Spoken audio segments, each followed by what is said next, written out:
Good morning, ladies and gentlemen, and welcome to the budget retreat of February 22nd, 2021. Ms. Felico, if you'd call the roll, please.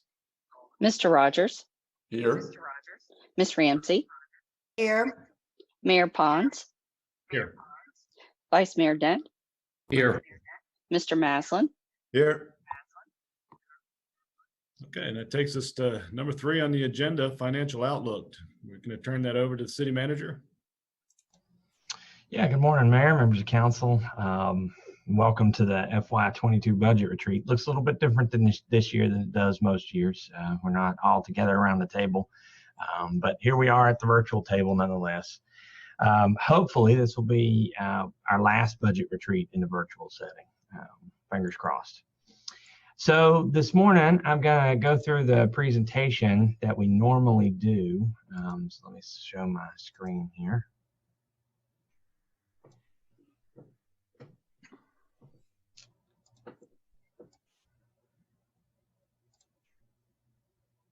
There we go. Can somebody give me the thumbs up if you can see that?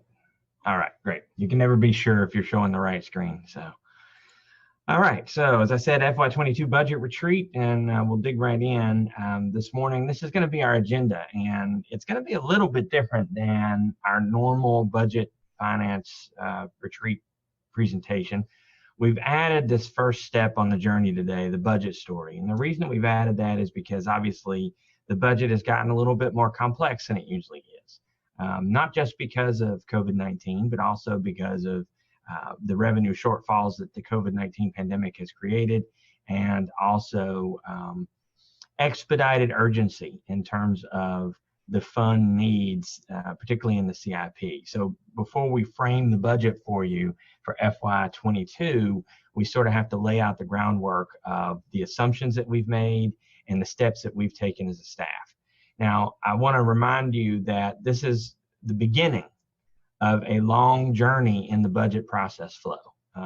It's really not even the beginning. We're about a third of the way through the process. And the budget process for the city of Winsburg really begins in August most years with the planning phase. And we start taking citizen input through the National Community Survey. We transition to the GIO retreat around October. We start taking outside agency requests in October. And we also issue budget guidance to the departments and all of the shared functions of the city that tells them what they can expect in terms of the budget development and how they should submit their requests for the year. And that transitions us into the phase that we're in right now, which is the budgeting phase. And the first step on that is budget development. So that's when we meet with all those outside agencies. We meet with the department heads. We meet with the shared services, and we talk about what their budget needs are going to be for the coming fiscal year. And that sort of frames up the expenditure requests. At the same time, we're developing revenue forecasts so that we can determine how much money we have to spend toward those needs. From there, we come to the budget retreat in February, somewhere between March and December. And then in March, I deliver the city manager's budget. So the importance of today really is that we have a good conversation about what you expect from the budget, but also your reactions to the budget that I'm presenting to you. One of the things that I do a little bit differently is a lot of city managers at a budget retreat would show you sort of the framework of what they're dealing with at that December stage. You know, we've received the budget request, they're this much, the revenue is this much, and now we need to figure out how we're going to balance those two things. And what I like to do is bring you a complete budget for you to react to that has made some assumptions that is, we think, in the best interest of the city in terms of financial stability. And so that's what you're going to see today. So then I deliver the city manager's budget. Once I have delivered it, it really becomes city council's budget. And it's at that point that you start to take really earnest public comment and ask me to make adjustments that you see fit. And then we transition into May, where we do the budget adoption process. And from there, we move into execution of the budget. You know, a lot of people would say that the budget process ends with adoption, but it really doesn't. The fiscal year begins in July. We do mid-year adjustments in February. We do the audit in October. And in November, we get the CAFR, which is the actual statements of what really happened. And if you think about the budget as a planning document, it's a living document. It's a forecast of what's going to happen. You can never be certain. So that CAFR is really the audited statements of what actually occurred during the budget year. So as I said, here's where we are. We're just before the delivery of the city manager's budget. So at this point, this is all still draft. And the purpose of today is to get your reaction to some of the things that we're looking at in terms of what FY22 is going to bring to us financially, but also reaction to our plan moving forward. So let's talk about how we find ourselves today. So as Barbara and I began to work through the budget this year, we start with the revenues being down substantially due to COVID-19. So I just put up this little number here so you can see FY22 compared to FY19, we're 2.8% less than we should be, which is starting in a hole of about $1 million. And then you add to that the FY22 expenses that were requested being 3.4 million more than our revenue. So you can see that we already started in a negative position. So we begin the process of deciding how we're going to balance that. What are we going to cut? What are we going to reduce? Are we going to raise revenue? So we deployed 3 strategies. They should not be surprising to you. The first one was we asked the department heads to reduce their expenses back to FY21 levels. Now, it's important to understand that when we say that, there are certain things that can't be adjusted back, right? There's contracts that have to be honored. There's personnel expenses that can't be lowered. And so those things are still in the budget. But the discretionary expenses have all been rolled back to FY21 levels. And so we reduced the overall spending plan by $190,000. Then we turned to the CIP. And we went through the CIP request again and shaved off $926,000 from the budget, which is the action year of FY22. That saved us about 8% of the cost. So we shifted many of those projects out at least 1 year. And we'll talk about that a little bit later on when we get to the slide that shows you what's included and then the slide that shows you what's not included in this budget. And then the next step is, if you remember, we presented to you at the beginning of the COVID-19 pandemic a strategy for 2 fiscal years for balancing the budget despite revenue shortfalls. And that included 3 different pools of money. It included using the reserve. It included reusing monies from projects in the CIP that we were not going to pursue because they weren't critical to the mission. And it included capturing some money from the tourism fund.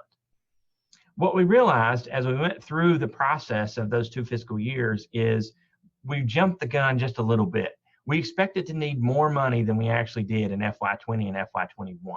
And so what we realize now is that the pandemic has lasted longer than we expected it to in terms of its impact on the economy. And so we now need to use the monies that we didn't use in those first 2 years to help balance this year's proposal.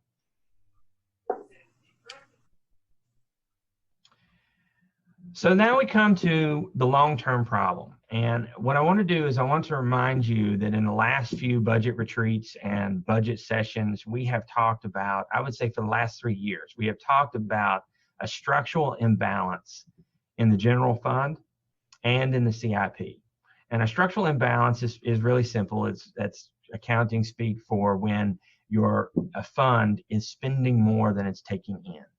And so you're relying on revenue from somewhere else, or you're drawing it from fund balance. Now, we fixed that problem in the general fund 2 years ago, and it's a good thing because now we've been talking about the CIP structural imbalance was the next thing that we needed to fix. And over the last couple of years, we've been making steps toward illustrating the problem and solving it. The first thing that we did was in the CIP itself, we separated out the school expenses from the general government CIP projects, so that you could see the impact of the school system's needs on the overall budget of the CIP. The second thing that we did last year, we separated out the general fund reserves from the CIP. Now, the reason that we did that was because, number one, we wanted it to be more transparent what the general fund balance was. And having the 2 funds married made it very difficult to separate out what was a CIP fund balance and what was a general fund balance. It also made it very hard to tell when the general fund was supporting the CIP due to the structural imbalance. And that difficulty played out over the last 3 to 4 years as the general fund continued to provide money to the CIP so that all the projects could be funded and move forward. Now it's very clear that there is a substantial structural imbalance. As you can see here, typically it's about $1.3 million. And that money comes from the general fund. Now that's fine in a year when the general fund operates with a surplus. That means that there's ample money to make that payment to the CIP. But in years like COVID-19, where the general fund is operating in a deficit, as it has for the last 2 years, and certainly will in FY22, transfer to the CIP is not possible. And if it is possible, it's further drawing down the reserves of the general fund, which is obviously not what we need to be doing. So we need to come up with a strategy to fix this problem. I've also put up here that you can see the school CIP need is around $853,000 in the CIP on average. So a couple of strategies. The first step that people would say is, well, you need to reduce your operating expenses so that your general fund has more money available to make that payment to the CIP at the end of the year. So let's talk about what that would look like. The first thing that we could do, we could implement a hiring freeze. And we estimate that would save us around $600,000 in the operating fund. Now, what does a hiring freeze mean? It means that every position that's vacant right now or becomes vacant during the fiscal year would remain unfilled. Obviously, that's not a sustainable position. The positions that we have on the record right now are positions that are vital to the mission of the city. And every position that we lose means we can provide less service. So we need to take that step very, very carefully. Now, as I go through this list, one of the things that you're probably going to notice, and maybe you already have, as I put up the hiring freeze, these start to sound like steps that a lot of localities took at the onset of the pandemic. But as I said, they're temporary measures. They're not sustainable. So as you move forward 2, 3, 4 years into a financial crunch, you've got to come up with long-term strategies to solve the problem. So next, we could furlough the part-time positions. $362,000. Now, again, not a sustainable option. We have many part-time positions in the city that are critical to the mission. Next, we could increase how much money the general fund is capturing from the tourism fund because of cost sharing. So obviously, I spend some time, the CFO spends some time, there's administrative assistants that spend time working on tourism-related issues to support the fund, and we don't get paid, the general fund does not get paid for those services. So that would be an option. Next, we could eliminate travel and training from the budget. So every department has a travel and training line. In some departments, training is mandatory. So there are some training items that we can't reduce in the police department and the fire department. But we could temporarily take those monies out of the budget, making them more available for spending. $195,000. Here again, not a sustainable option. And then the last thing that we could do is we could finance the school CIP needs. The CIP envisions that we will pay go those expenses. If we finance them, obviously that reduces our initial cost. It spreads that cost over as many as 30 years. But you're obviously paying more overall because you're paying the finance cost as well. This option is least attractive probably of all the ones on the list. And the reason is because the council, the city really enjoys the fact that we are a AAA bond rated community. And if we were to go out and bond all of those school finance needs, as well as the city's finance needs, we would likely put that rating in jeopardy, simply because we're adding so much debt all at one time to a city that normally has a very low debt profile. So then that begs the question, if those are only short-term solutions, what is the long-term solution? And you can probably guess what the answer to that is. It's a tax increase. We've got to raise revenue to increase the amount of money available to supply the needs in the CIP. This will also help to stabilize the general fund as we exit the pandemic's impacts. So what we're proposing is an 8-cent tax increase, which generates $1.6 million annually. Here are the benefits of doing that. Number one, as I said, it stabilizes the general fund over the long term. It also provides funding for the government CIP projects. Number two, it allows us to pay, or number three, it allows us to pay go the school CIP projects. So what that means is that when we get to those heavy, expensive years with the school system, adding schools or doing expansions, we will not have to borrow that money. And then lastly, as I said before, these strategies likely help us keep the AAA bond ratings from the rating agencies. The rating agencies very much like to see a community that's willing to increase revenue when it's needed. So as you can see, I've labeled this a long-term problem with a long-term solution. The last slide showed you operational cuts, and I'm sure that we could come up with a host of other options to put in that category of short-term actions that could delay the need to raise taxes. But ultimately, it would not be in the best interest of the city. So with that, we go back to the agenda, because now what we're going to show you is the budget that results from those assumptions, those three balancing acts that we showed you, as well as the assumption that we will raise the tax rate 8 cents.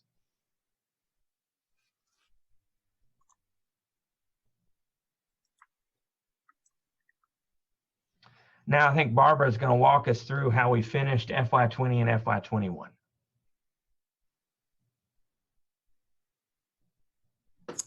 Good morning. I want to take us down memory lane for just a moment because I remember very clearly on March 9th, 2020, I had balanced or had a balanced budget for the FY21 budget that projected the FY20 revenues at $37.9 million and estimated fiscal 21 revenues at $38.9 million. FY19 revenues came in at $37.2 million. So the projection for FY20 represented a 1.9% increase, and the estimated budget for FY21 was a 4.6% increase compared to fiscal 2019. I had that budget prepared and ready to complete with plenty of time to finalize the document. At that time, little did I know that I would be starting the budget development process over in just a couple of weeks. We did away with that budget and came back with a new budget that reflected COVID-19 impacts. That budget proposed transferring $2.2 million from the tourism fund and $1.8 million from the CIP to the general fund. And it also predicted that general fund reserves of $196,000 would be drawn just to maintain the general fund reserve at policy levels. At year end, we actually drew down $585,000 from the general fund reserves, and we were able to maintain the reserve levels at 38.3% of operating revenues. So the revenues were under budget by $3.3 million, or by approximately $1.6 million, primarily due to negative variances in meals and lodging taxes, offset by an increase in revenues in real estate, personal property, recordation permits, and we had offsetting revenues of CARES funds. Now those revenues for CARES were restricted in how we had to spend those.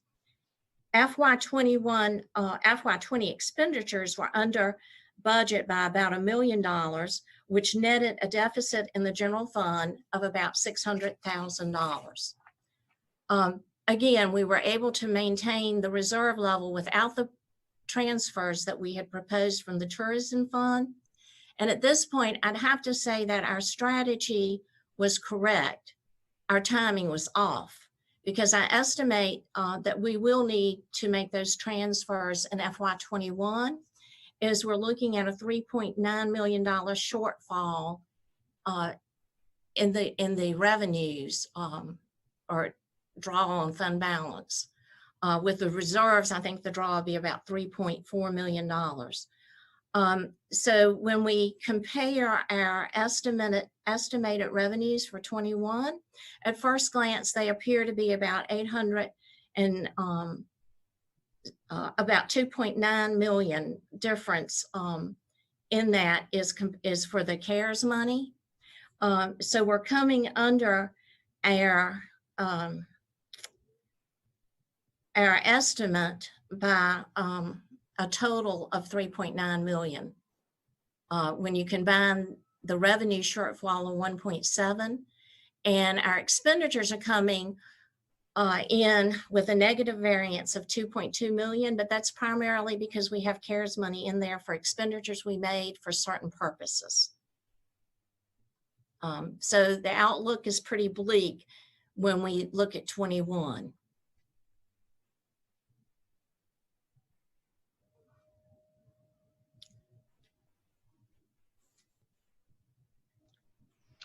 So that shapes up for the total budget in these funds. You can see here, we still have all the same funds that we've had: the general fund, the utility fund, the sales tax fund, tourism development fund, the public assistance fund, and the quarter path CDA. All of those funds combined equals a total budget of $64,206,409, which is an 11.5% increase over last year.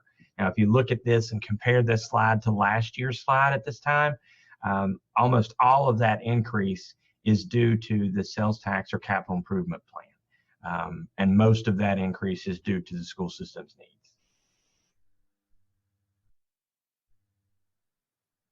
So where does the money come from? It's not going to be surprising to you. It comes from the same places it always has. First category is other taxes.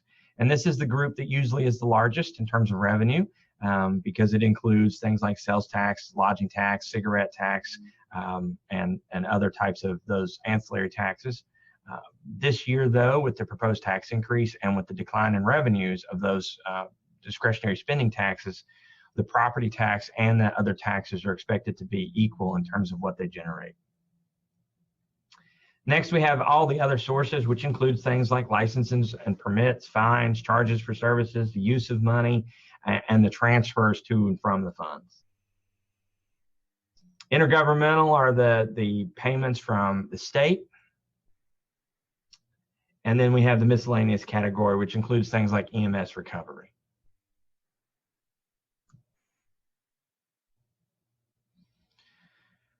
So now let's talk about the real estate assessments. Barbara, did you want to take this slide?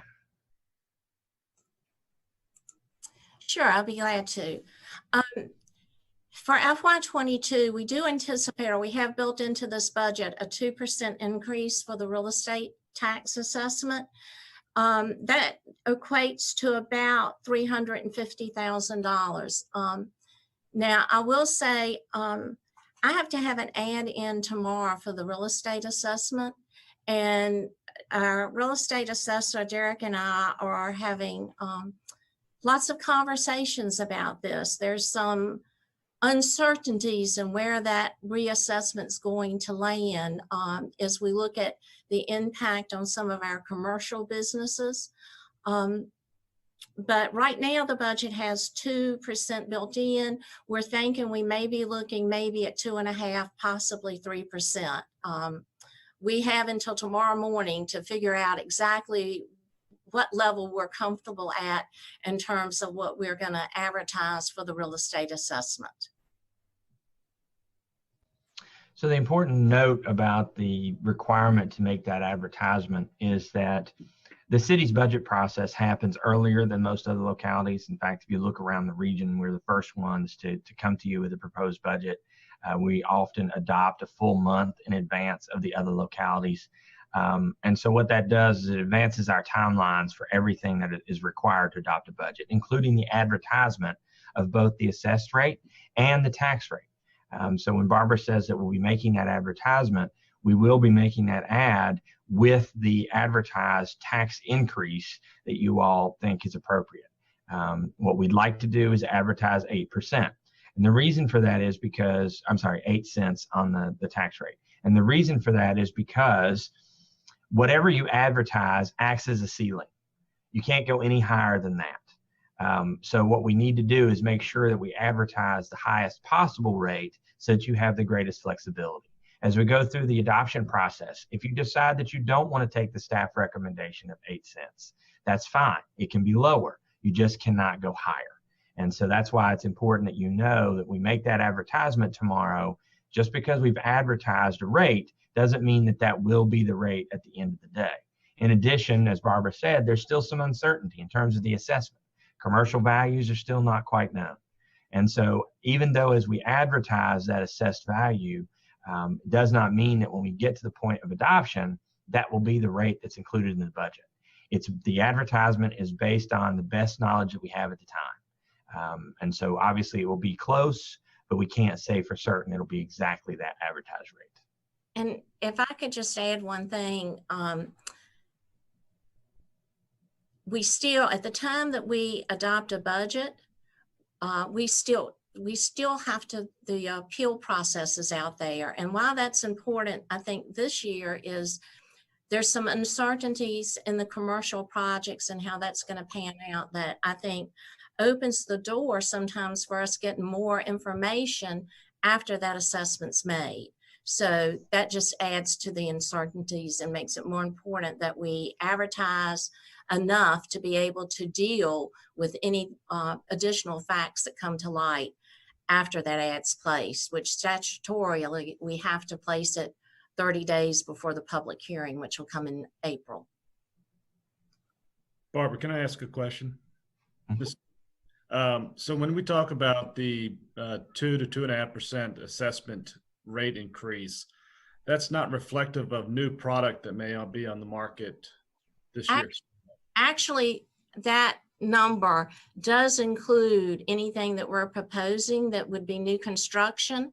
Now, there is a formula that we use when we advertise that we have the opportunity to back out that new construction before we calculate what's referred to as a rollback rate, or the rate that would be equivalent to keep the revenues level with the previous assessment. Thank you.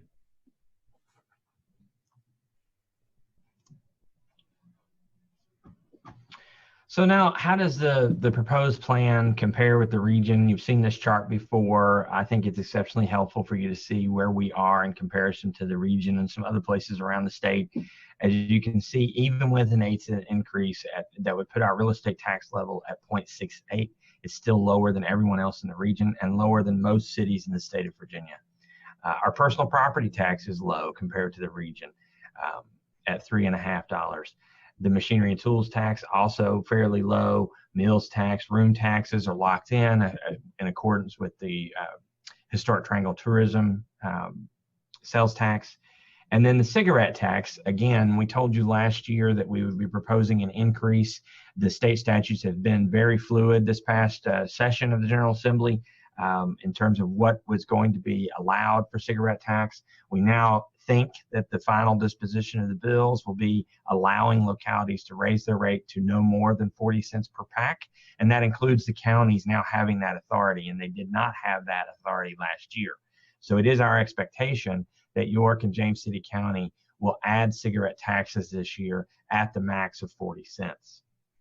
So as you can see here, just highlighting the changes, we'll be adding 10 cents to the pack to go to 40 cents. And then the real estate tax rate increase, adding 8 cents to the rate. Hey, Drew, I know we've showed this schedule in the past in terms of historic, but this is not the highest rate we've ever had. What was the highest rate we ever had?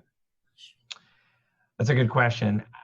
I will venture the guess that I think it was 72 cents, but I'm not for sure. Barbara may know. We don't need it now, but that might be good in terms of the future presentation. Sure, absolutely. That's an excellent point, Mr. Maslin. The tax rate in Williamsburg was higher than it is now, or even than it is proposed to be in the past. And so we'll bring that information forward. Thanks for bringing that up. Drew, I also want to tack on a question there. You mentioned General Assembly allowances, which will have us altering the cigarette tax. If I recall, there's also an allowance for new taxes from laws passed during this past session. The one that first comes to mind was a taxation on plastic bags. Have there been any studies on how potentially we would be able to raise revenue from that or from other alternatives for new taxation? Well, I can tell you, I mean, it's impossible for us to say that we've looked at every opportunity to raise revenue. And I can give you some examples. I'll talk about two. Number one is you brought up the plastic bag tax. That's something that actually the city advocated for and was successful in General Assembly, I believe, last year. The trouble is with the tax, the General Assembly allows it now to be levied, but requires it to be spent only on certain things. So it would not help our long-term problem in the CIP. Okay. It can only be, if you levy that tax as a locality, my recollection of the statute is that it can only be applied to environmental type projects. And so that won't necessarily solve our revenue problem as a whole. But you bring up a good point, which is, are there alternatives to a real estate tax increase? And the answer is yes, obviously. And one thing that we could do is look at things that make Williamsburg unique. One of the things that comes to mind, and this was suggested in one of our staff meetings as we talked about options to raise revenue, is that the city could adopt a trash fee. We're one of the few localities that don't charge a trash fee for the collection of trash. Now, I would say that's one of the things that sort of makes Williamsburg a great place to live, which is why I would prefer the tax increase as your city manager, as opposed to increasing that fee. I just think that's one of the unique things about living in Williamsburg, and I'd hate to lose that. I would say that that's something that we could certainly consider if our rate was already as high as the regional tax rates are, but it's not. And so I think we have some room to maneuver there without losing those services that make us sort of that unique destination.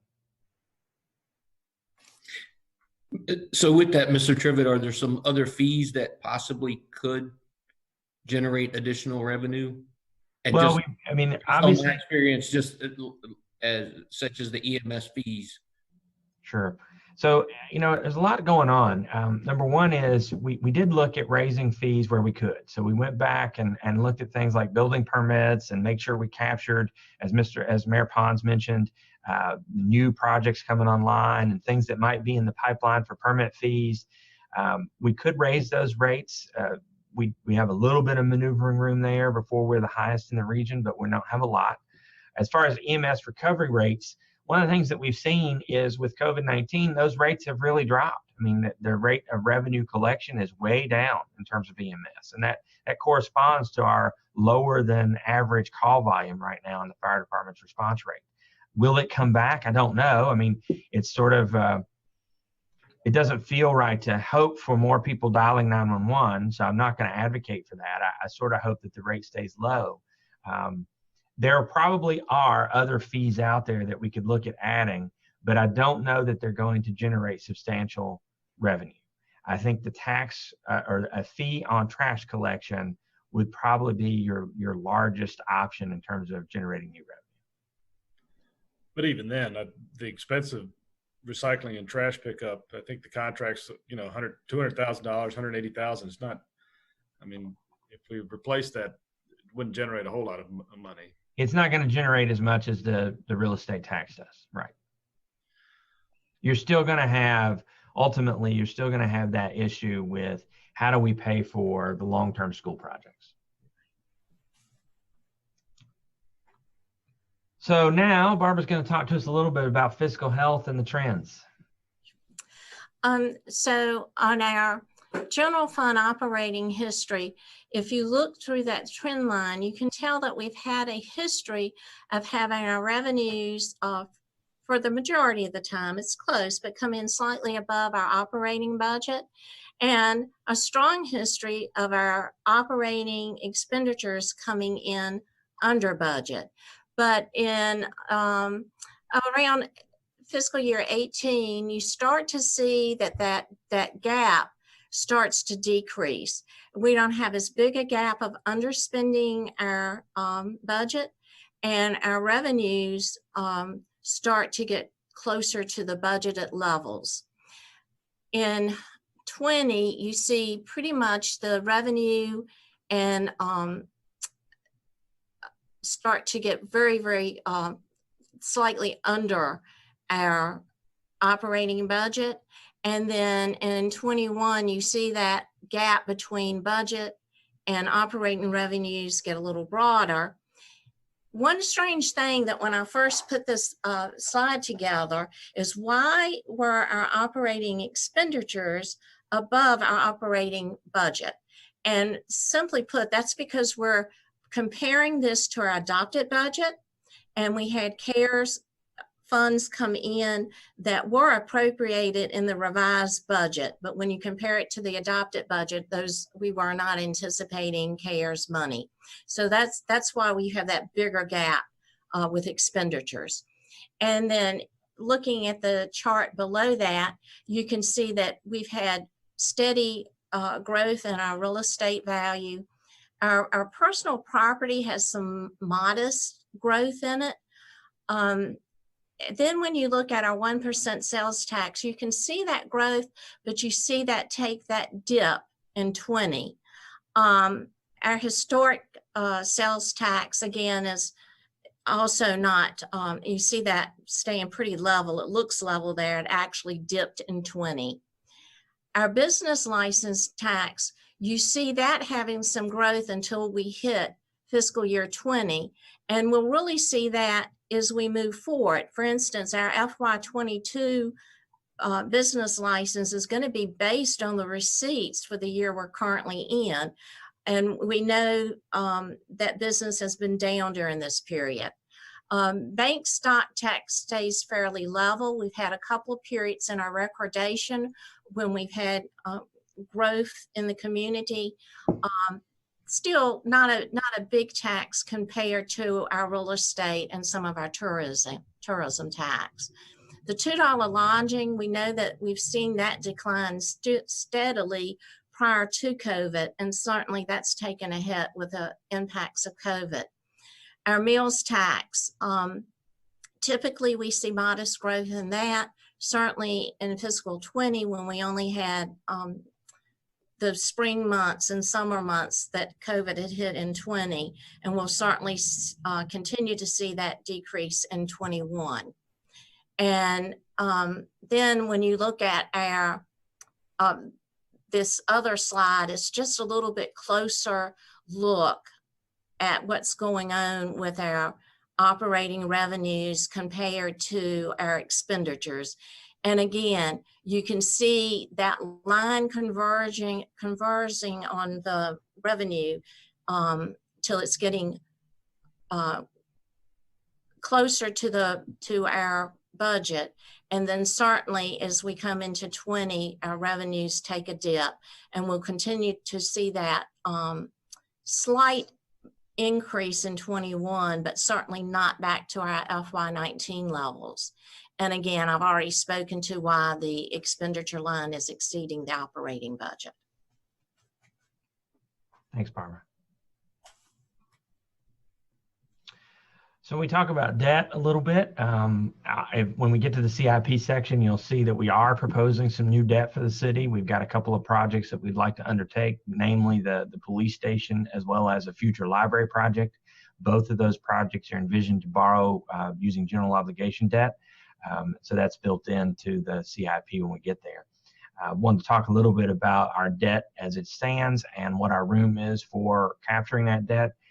So you can see here, this is an updated slide from last year. And the chart at the bottom is really where I want to spend our time talking about debt. As you can see there, Barbara's done an outstanding job of illustrating to you what debt looks like for the city. So you can see our existing debt profile in terms of debt service, the proposed new debt that Barbara has programmed into the CIP at 2024, and then the potential debt. Now that potential debt, I want to make sure you understand. The city's potential debt is capped by state statute at no more than 90% of the city's real estate assessed value. So obviously we have a tremendous potential for debt, but that's not a place that we want to be, obviously. I mean, you can think of that as the debt limit on your credit card. That's as much credit as we can get. Not a good position for a locality to be in to owe that much money. So what this shows you is potential debt from the standpoint of the debt service that we have already built into the CIP. So that light blue bar at the top of the scale is simply the amount of money that the CIP is budgeting for payment. So that's sort of the window of maneuverability that we have in terms of taking on new debt. Now it's important as you look at 2026, when we have taken on the debt associated with the police station and begin to think about the library project, we're still in that window of maneuverability, and then it immediately drops off in 27 as we retire some of that old debt. Now, it's interesting to think about the fact that we issued our existing debt in 2017 as we began to plan for the fire station. At the time, we talked about the fact that rates were very, very low and likely we would not get a lower rate. Well, we can certainly say that if we borrowed money now for the police station, we would get a lower rate. The city of Pursuant just recently had a debt issue. I think it was $14 million, and their rate was slightly above 1% in the public bond market. So definitely better than what we did in 2017, which makes it an attractive proposition to possibly restructure some old debt. Now, Barbara and I were talking about this last night. There's not a certainty that we're able to do that because there are certainly restrictions on when you can prepay old debt. So we need to make sure with Davenport that that's a possibility, and they will advise us on how much and if any of that debt is possible to be restructured at a lower rate. And if it is, then obviously that would lower this chart's debt service vision a little bit.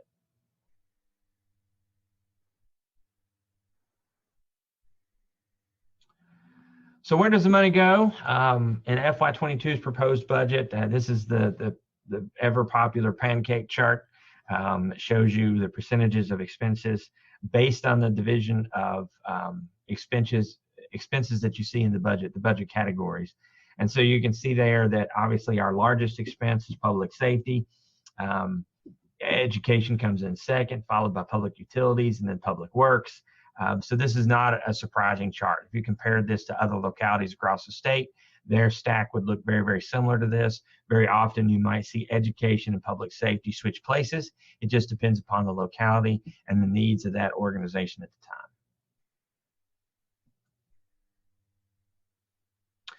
So now let's do a slightly deeper dive into the general fund and talk about revenues. As we said, other taxes, the property tax will be the largest income for the general fund in FY22 if we approve the tax increase.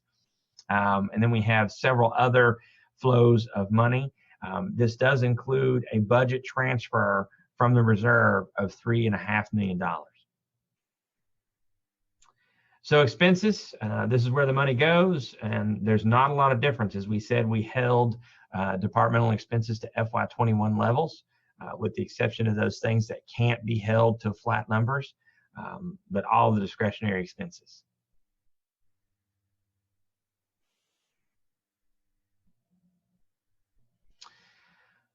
So in the general fund, where is the money going?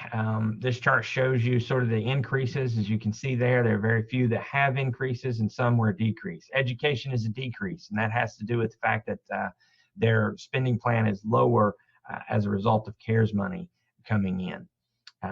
It also has to do with the fact that this year's budget, we're making a change that many other localities made at least 2 years ago, and that is normally the sales tax for education would flow through the city's funds. So basically we receive it from the state and then we pay it out to the school system. And this year we're changing that so that that money flows directly to the school system, which removes us from the calculation. James City County is expected to do the same thing with their share. And as I said, this is a strategy that's been employed by localities across the state. Next, we have public safety. That shows an increase there. That's primarily due to the fact that, if you remember last year, we approved adding some firefighters that were funded through a SAFER grant. And while they were approved last year, they were not included in last year's budget at adoption. And so they are new to the budget this year, even though those folks are already in the academy. We do have some good news on that front. It's possible that the SAFER grant, if you remember, has sort of a graduated scale of city share of costs. And it is possible that in light of COVID-19, that grant from the federal government will be changed to not require the match. And even though we offered the match, it's likely that we will not have to make that payment. So that could be very good news indeed, particularly as we talk about future years where that match ramps up. Human services, we've got some minor increases there associated with some staffing increases. As you know, many of those positions are at least partially, if not entirely, funded by the state. So our share of adding staff is very, very low. In public works, we've got some increased costs there associated with service agreements, as well as some increases in health insurance. We're going to talk a little bit later on about the health insurance rate this year. We are expected to have a decrease overall in terms of the cost of the city, but you will note that in a couple of departments there are increases in health insurance costs, and that's because additional people are signing up to either take the base level of health insurance or a family plan. And then in general government, there are some increases forecasted there. Again, all of these are associated with personnel of some kind. Adding back the assistant city manager position is obviously the biggest expense in the budget in terms of personnel. Capturing some costs to do a part-time help desk technician in IT. We've simply outgrown the 3 people that we have in IT in terms of being able to service the organization. We'd like to add a part-time graphic designer. As you all know, we're spending quite a bit of money each year on graphical products, whether that be information that we put out to the public or even the budget document. And bringing that service in-house will likely save us money over the long term. We've upgraded a position in finance so that we could have an excellent qualified person in that role. There are some increases in the electoral board and the registrar's budgets associated with additional elections in the year, as well as service costs on new voting machines. IT maintenance service contracts are always increasing. Professional services contracts increase. The EDA tax incentives, there's a new tax incentive proposed. That's a little bit misleading because when there's an EDA tax incentive, it means that there's also additional revenue that offsets that money. So even though that's shown as an increase, it is offset by a revenue inflow. And then, of course, the promotional video and, as I said, health insurance costs in general government as well.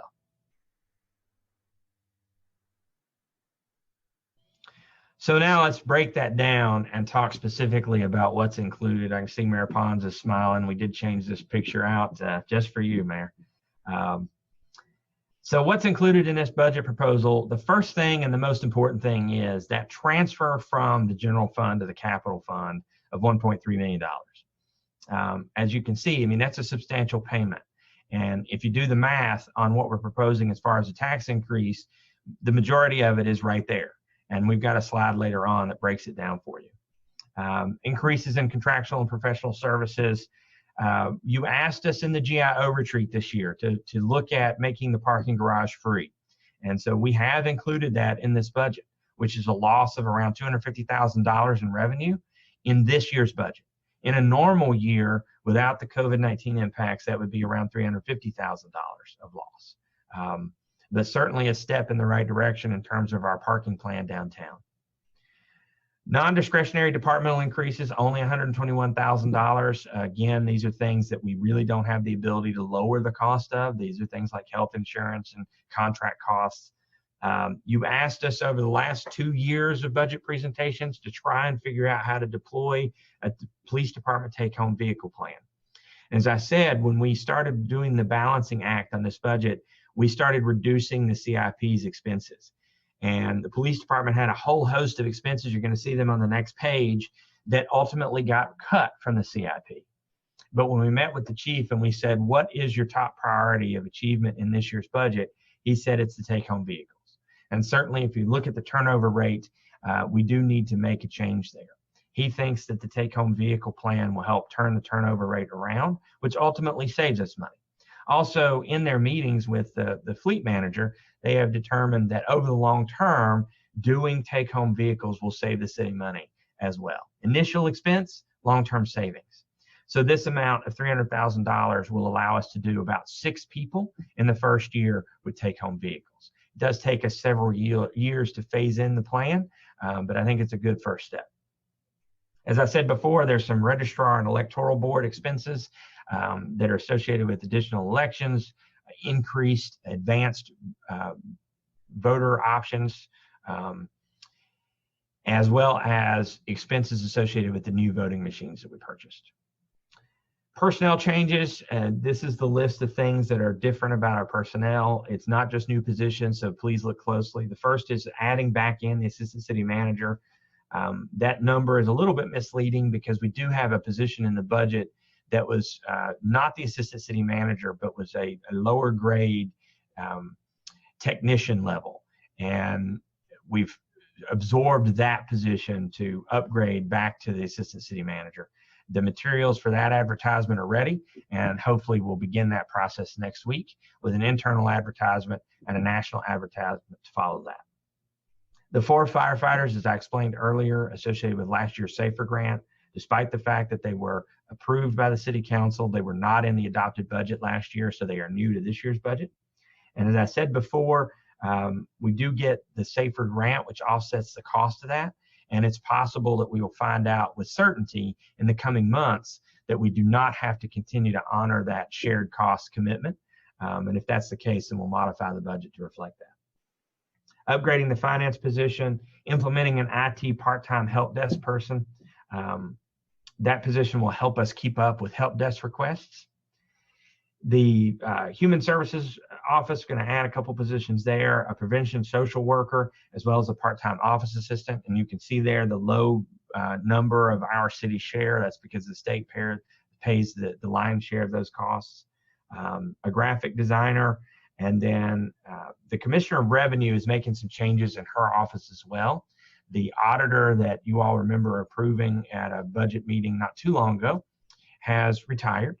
And rather than filling that position, what she'd like to do is distribute those roles amongst the existing staff, increasing their salaries, as well as compensating herself for achieving the certification commissioner status. So that's also included in this budget. And then, of course, we have the regional partners and outside agency requests and the increases associated with those. The one note that we would make is we have a jail increase of $50,700, and that number is not exactly certain yet.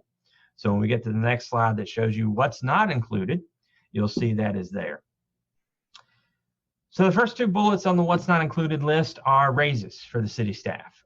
We like to do a cost of living increase and a merit increase. What that allows us to do is not only move the pay scale to keep up with cost of living increases, but award folks for the good service that they provide the city. The merit increase program is something we started doing 2 years ago, attaching a small percentage increase to how you performed in your annual evaluation. Last year, we were unable to offer that. And again, this year, we're proposing not to do either of those raises. We don't have internships built into this budget. As I said, the regional jail number is still not certain, so we don't have that built in. We eliminated, as I said before, department operational needs that totaled $190,000. That's a whole list of things that departments asked for increases in that we held their budgets flat toward. Training items, travel increases, as well as things like ammunition and stuff like that, basic operating supplies, the discretionary expenses. Shared services contributions, there are certain shared services with James City County that we don't have the numbers in yet for. The state funding streams, still aren't certain until we get all the bills decided and signed by the governor. There are a whole host of bills that have to do with pay for jail employees, teacher pay, and the disposition of those will certainly impact our operating budget. A health insurance decrease. We found out late last week that our health insurance rate will decrease, I think by 2.5%, which is extremely unusual. I can tell you that I don't think I've ever worked for a locality that had a decrease in the health insurance. So we're very fortunate to have that the year that we need it. And then here's a list of the CIP projects that we moved out at least 1 year in the budget. As you can see there, the North Henry sidewalk, the Newport Avenue sidewalk, curbless Boundary Street, which was a recommendation of the downtown vibrancy plan, upgrades to the firing range, which is where the police department practiced their shooting, pavement in the historic area. We did Duke of Gloucester last year. We had intended to finish the historic streets this year, and we've pushed that out a year. The College Woods multi-use trail circuit that was brought up during the GIO, we were adding $10,000 to do the study of that. We pushed that out. And then there's a host of police department expenses. They need to replace their mobile radio system. They need to add some in-car cameras. They had some solar deployable mobile cameras that they wanted to get, as well as some de-escalation training. All were pushed out at least a year.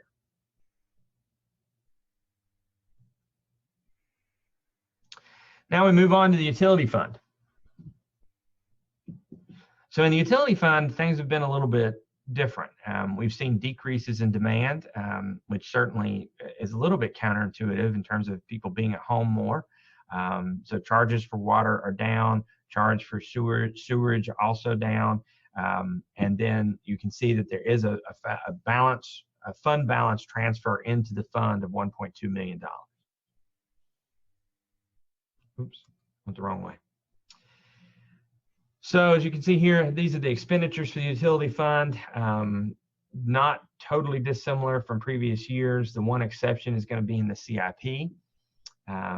There's a pretty substantial increase in that number. So here's the departmental spending in a little bit more detail. And as you can see, the numbers here, the budget is up. The CIP has grown 210%. And I believe we have Dan on the call today. He can correct me if I'm wrong, but the majority of that increase is due to necessary improvements at the Waller Mill Dam, so out at the water treatment plant. One of the things that we know we need to do is begin to improve that dam in the case of an overflow. So we need to armor it or buttress it, and it's going to be a very expensive proposition.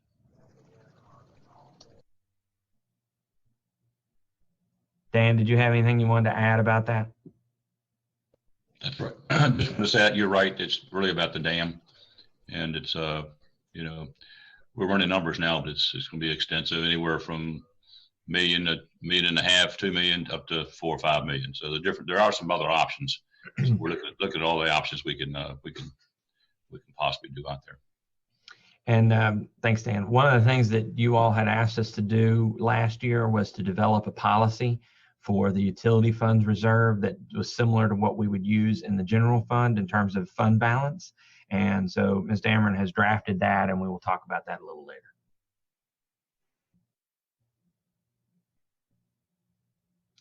So how do the regional rates compare? Again, this slide is showing you how our rates compare across the region, and we still have the lowest rate in the region. Again, this sort of illustrates one of the issues with raising revenue. Obviously, we could raise our utility rate, but because the utility is an enterprise fund, that money is not available to assist general fund expenses. So raising this rate would not help us with our long-term stability problems in the CIP.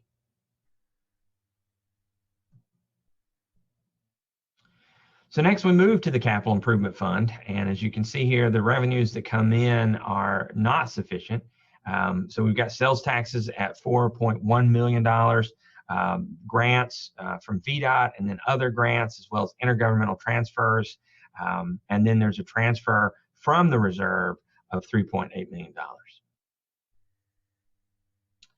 So this is the breakdown of the expenses in category. So obviously Public Works takes the lion's share, followed closely by the fire department. That's because we're building a new fire station. Debt service is included in the CIP, police department expenses, all the way up through community and economic development.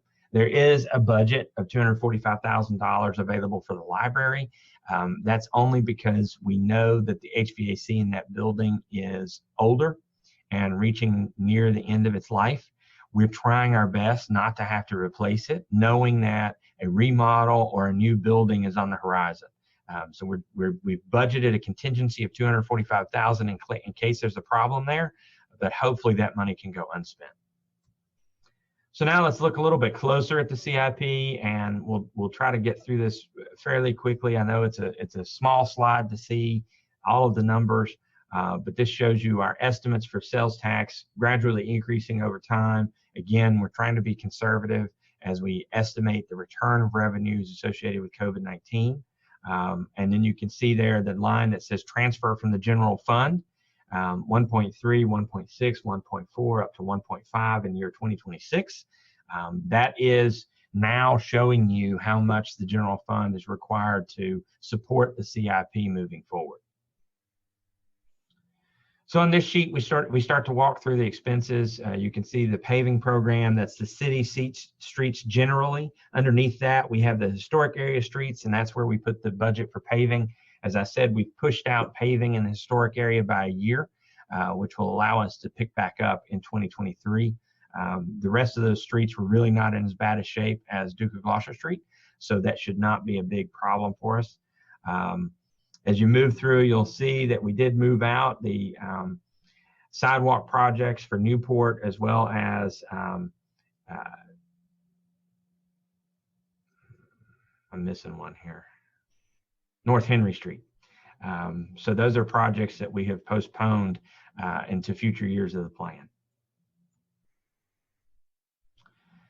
Recreation, we've got some facilities investments to make at the parks, and those are shown at Kiwanis, Quarter Path, and Waller Mill. Obviously, we're in the midst of construction on the fire department. And then we have the police station is the next project to start. We've got a closed session today to talk to you about the disposition of that project. And as I said before, we are envisioning taking on additional debt to finance that project.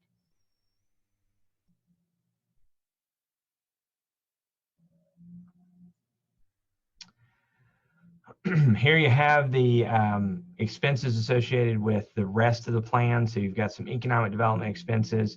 Redevelopment and housing is a category that's relatively new, and you can see there the contributions from the city to the WRHA. This is one of the things that was envisioned when WRHA was merged with the city, was that we would begin to support their operation a little bit, and that's primarily in the form of capital contributions to keep the properties to the standards that we would expect from Williamsburg.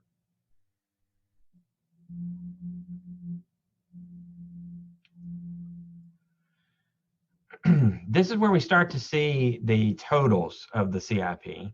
And so you've got down there the total capital expenditures, and you can see how it totals out at the bottom. Available for future projects is really where you want to direct your eye, because what that's showing you is how much money is left in the fund after all of the general government expenses are paid. Now, what's important is last year, you remember, or 2 years ago, we split out the general government expenses from the school system expenses for transparency reasons, and so that we could do a better accounting of how those costs were driving need. So this is showing you what's available moving into funding the school system needs, which is on this slide. So here you've got the school system needs shown there. Now this list of expenses is based on the most recent capital plan produced by the school system, as well as the best intel that we have from James City County about what they might be willing to fund. And again, if you cast your eye down to available for future projects, you can see that this fund now just about breaks even at the end of the period in 2026. Now that's important, because what we're showing you is how the tax increase that we're advocating for of 8 cents helps fund the CIP through the next 5 years, including all of these school system projects, which is very important. So there's no new debt associated with these school system projects, only new debt associated with general government projects of the library and the police department.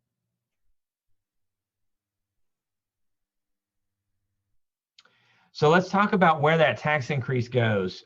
So during FY22 and FY23, about 7.5% of the total will go to the CIP. In the future years, you'll see that about 1.5 cents will stabilize the general fund, but by far the bulk of that funding, 6.6 cents, will be used to pay go those school projects.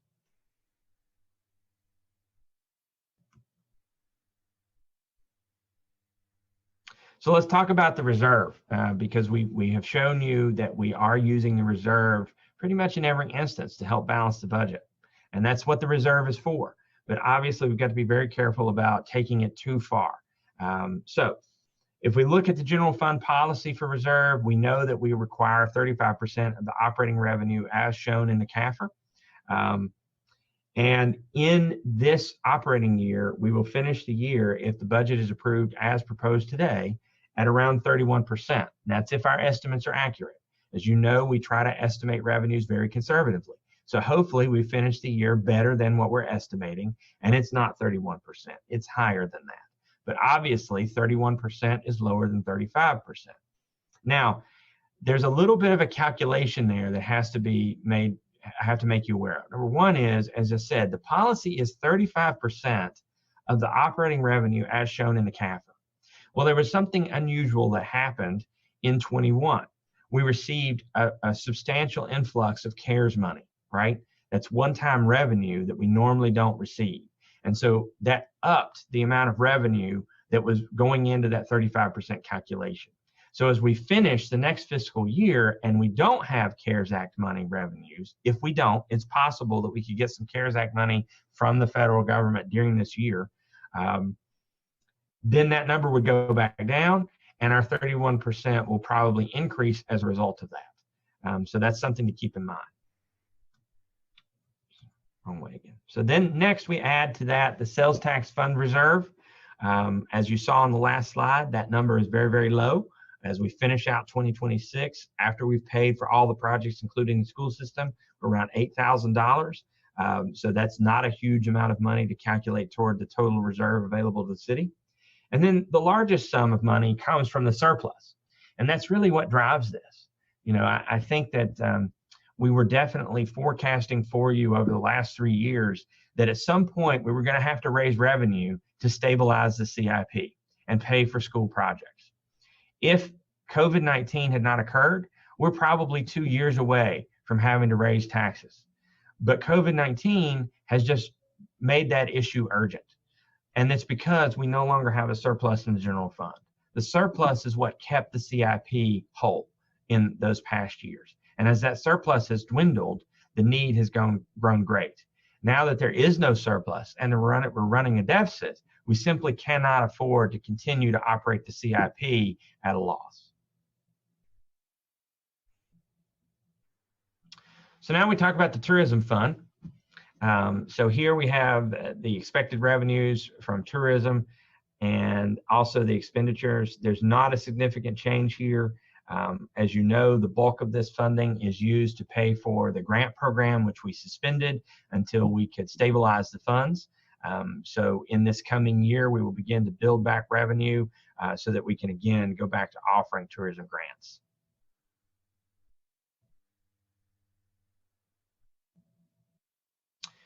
Here you can see the expenditures. Again, not a substantial change here. One big change is that the contingency fund, the policy allows us to keep 10% in a contingency for administration. We have never done that in the creation of the fund. And again, this year, that number is very, very low.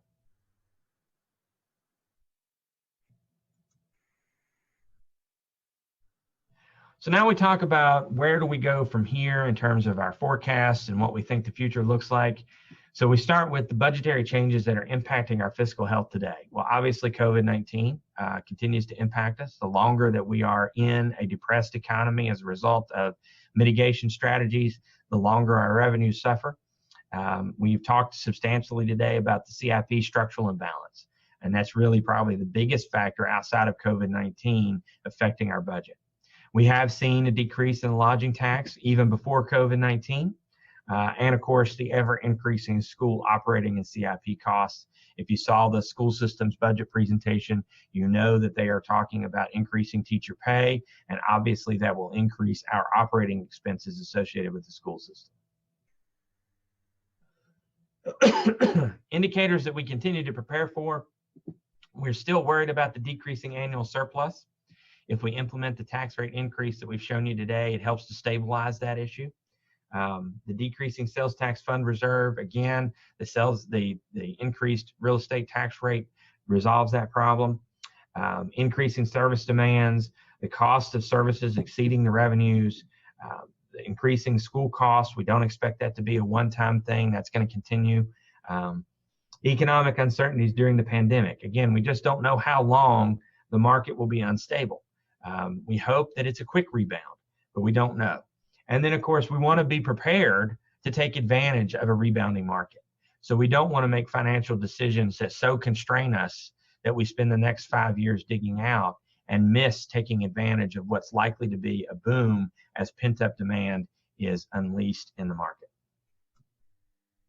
So the steps that we've taken, we've proposed a tax increase to support the CIP. We've also increased our budget stabilization efforts by budgeting for monies to balance budget. We reduced the FY22 CIP. We held the general fund to FY21 levels, And of course, we can't not talk about the fact that this past year we revived the strategic planning process, which may not seem related to the budget, but it is, as we begin to make those strategic decisions about what can be reduced, what should be increased, and what the funding priority should be. That work really helps inform the process. So steps to consider: what can we do to help this problem going forward? Again, we need to continue our commitment to planning for school funds. We did add lines to the CIP to build a school contingency. And over the last 2 years, we've contributed to it, and it helps. But obviously, we did not have enough time to build the war chest that we needed before COVID-19 made the structural imbalance an urgent issue to deal with. We really feel that we should pay for the school projects as we go. Taking on that debt is going to so change the debt structure of the city that it will likely influence our bond rating and ultimately cost us money in the long run. We need to start doing a 5-year budget horizon. If you look at other communities, top-tier communities around the Commonwealth, they are already doing a 5-year budget for their operating fund as well as their CIP. And we need to create the time in our budget process and with staff in the finance department to do that. We should look at revising the MOU with William & Mary for cost of service. I think Councilman Rogers asked if there were other fees that we could increase. I think one of the things that we could look at is revenue sources. It's been some time since we revised the MOU for service with William & Mary. We started that conversation. COVID-19 hit and made it very difficult for us to dedicate the time necessary to do the research. In addition, William & Mary facing their own financial constraints. So I don't want to make anyone think that this is a solution to enact this year, but it is something we want to keep on the table for discussion.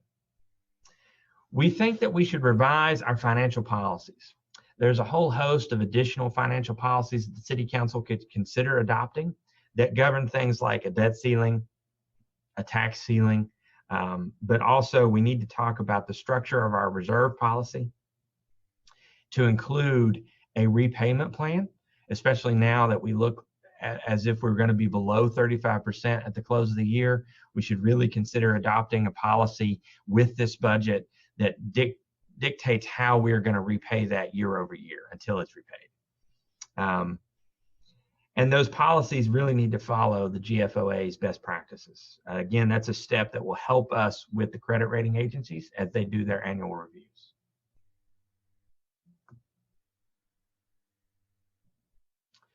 So, we'd like to put a little quote in here as we get near the end of the presentation.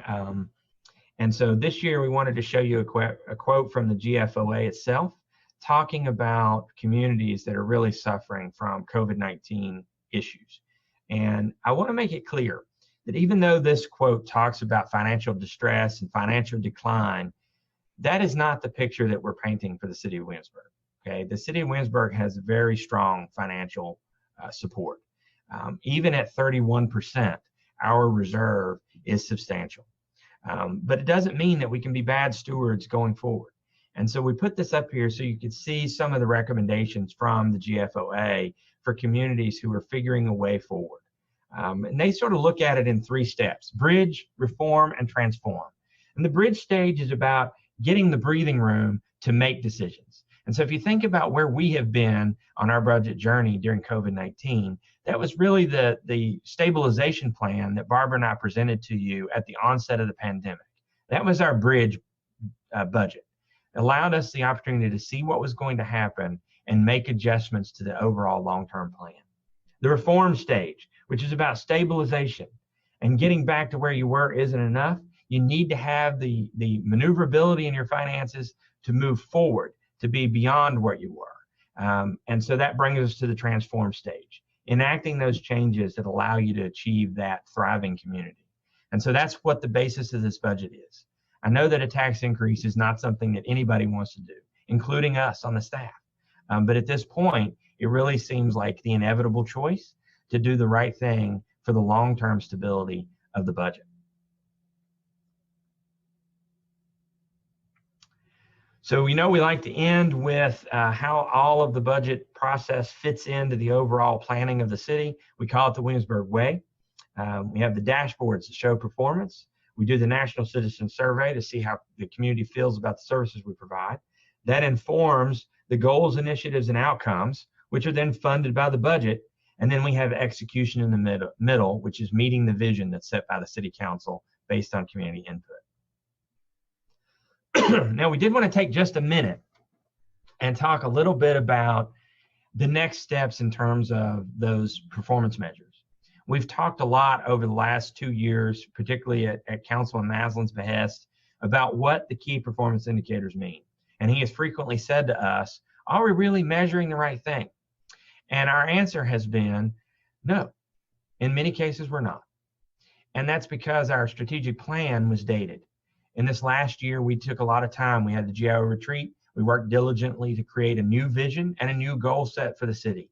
That resulted in new initiatives and new priorities, and allowed us as a staff to sit down and talk about redefining those key performance indicators to better tie together the money that you allocate in the budget for operations and the achievement of the goals and initiatives. And so that's what we've done.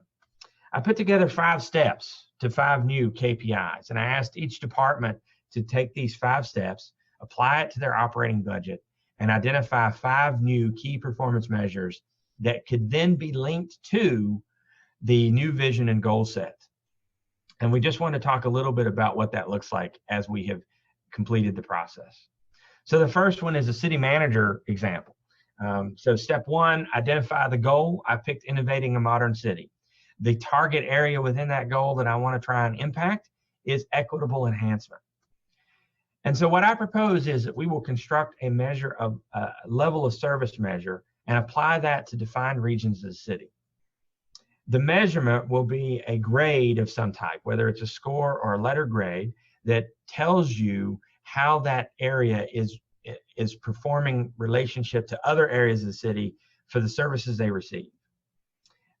We'll look for a separation factor of 5 points as a target, and then our stretch goal will be to have that separation be 2 points. So what does this really mean? So what we'll do is we'll establish a staff committee who will sit down and look at all the services that the city provides, not just the city itself, but our partners too, like WADA, and assign point values to those services. You can think of things in your neighborhood like, do you have a sidewalk? Do you have curb and gutter? Do you have lights on the street? Those types of things. Apply points to that and assign a grade. That will help us to know how each area of the city is receiving services compared to each other, which will tell us how equitable our service level is. And then the last step is to define the budget that's dedicated to this process. And it's difficult to know until we've had the committee work done, but I estimate around $1.5 million of the overall city budget will be dedicated to this effort.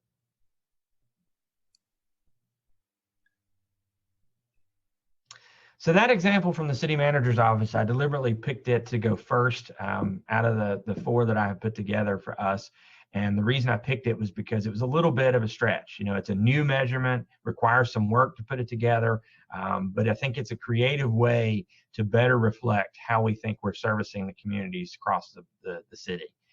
So now we're going to move into some other examples from the departments that will hopefully be a little bit more relatable.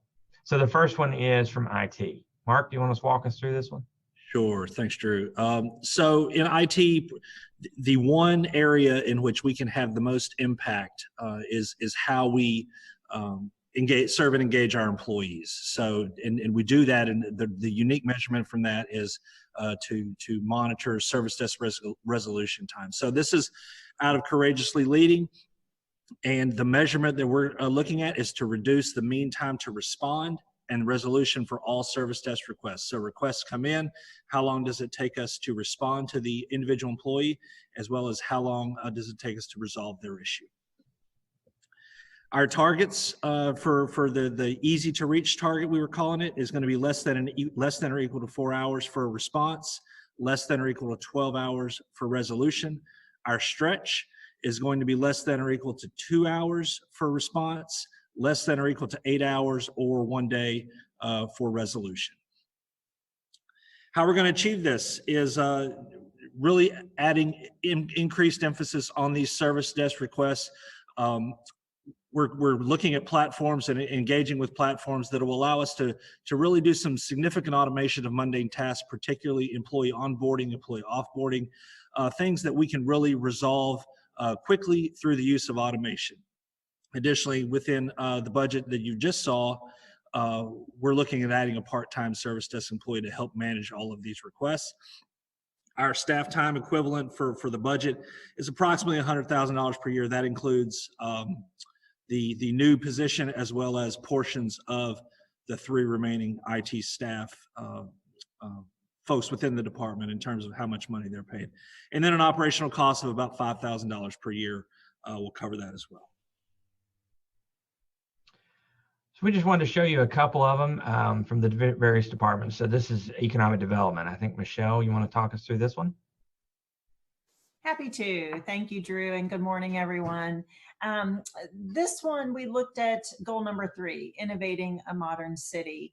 And you'll see italicized there. This is diverse employment options and also appropriately located infill redevelopment. So we're a build out city. And as we recruit new businesses, that's how we can have our infill redevelopment there. So we're recruiting new businesses to create both of those things I mentioned. How we would measure that is a number of prospects that we convert to businesses in the city. Our target would be 25 efforts and 5 conversions. Stretch target would be double that, 50 efforts and 10 conversions. And we'd achieve that by staff conducting 2 to 5 recruitment efforts per month. In our budget, half of the departmental budget, which is $141,500. Thanks, Michelle. Next is human services. Wendy? Hi, good morning.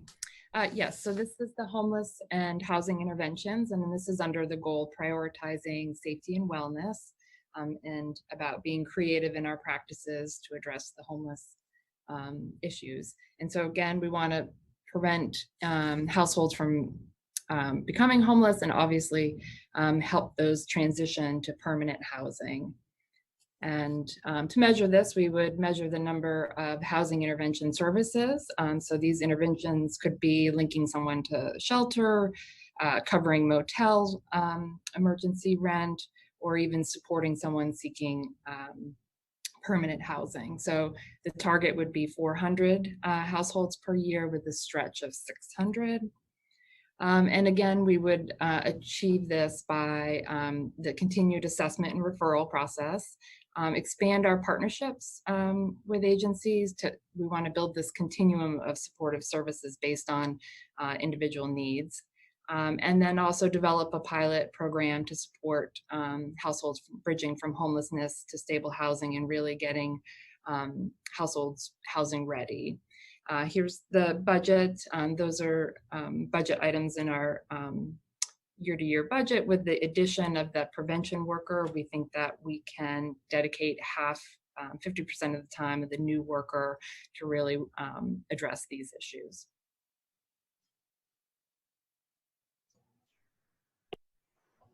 Thanks, Wendy. Next, we got Sean from the police department.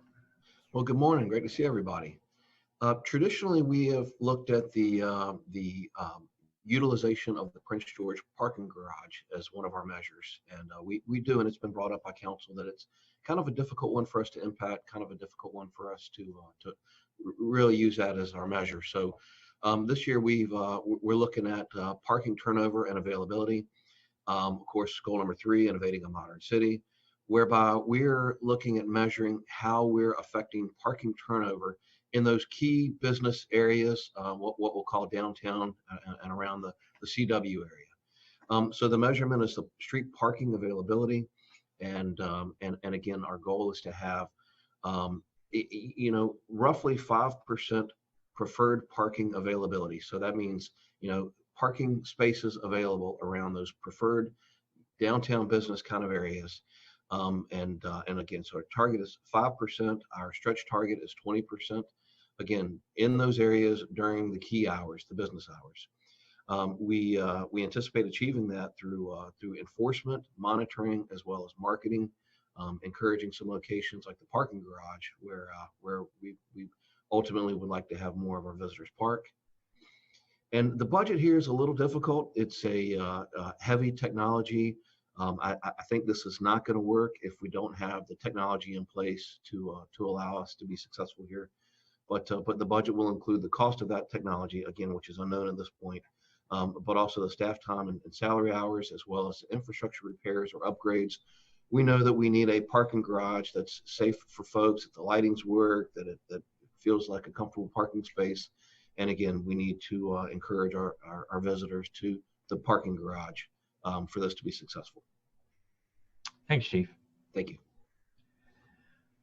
So, just pausing here for a second, we talked about during the budget discussion that we were including in the budget the elimination of fees at the Prince George Street parking garage. And, we didn't talk about the fact that we would also like to carry forward with the City Council's other recommendation during the GIO process, which was to fully implement the parking study, which means charging for on-street parking. So there could be, I think Councilman Rogers asked about additional fees that could be charged to help offset budget revenues. That's one that we could consider. Right now, we've not budgeted anything for that because it's just too early to know, particularly with a revenue source that we have no history to gather what we could forecast for.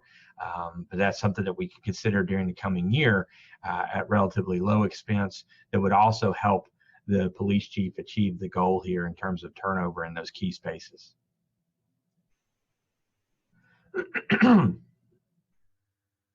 So again, just another look at sort of the flow of the budget process and where we go from here.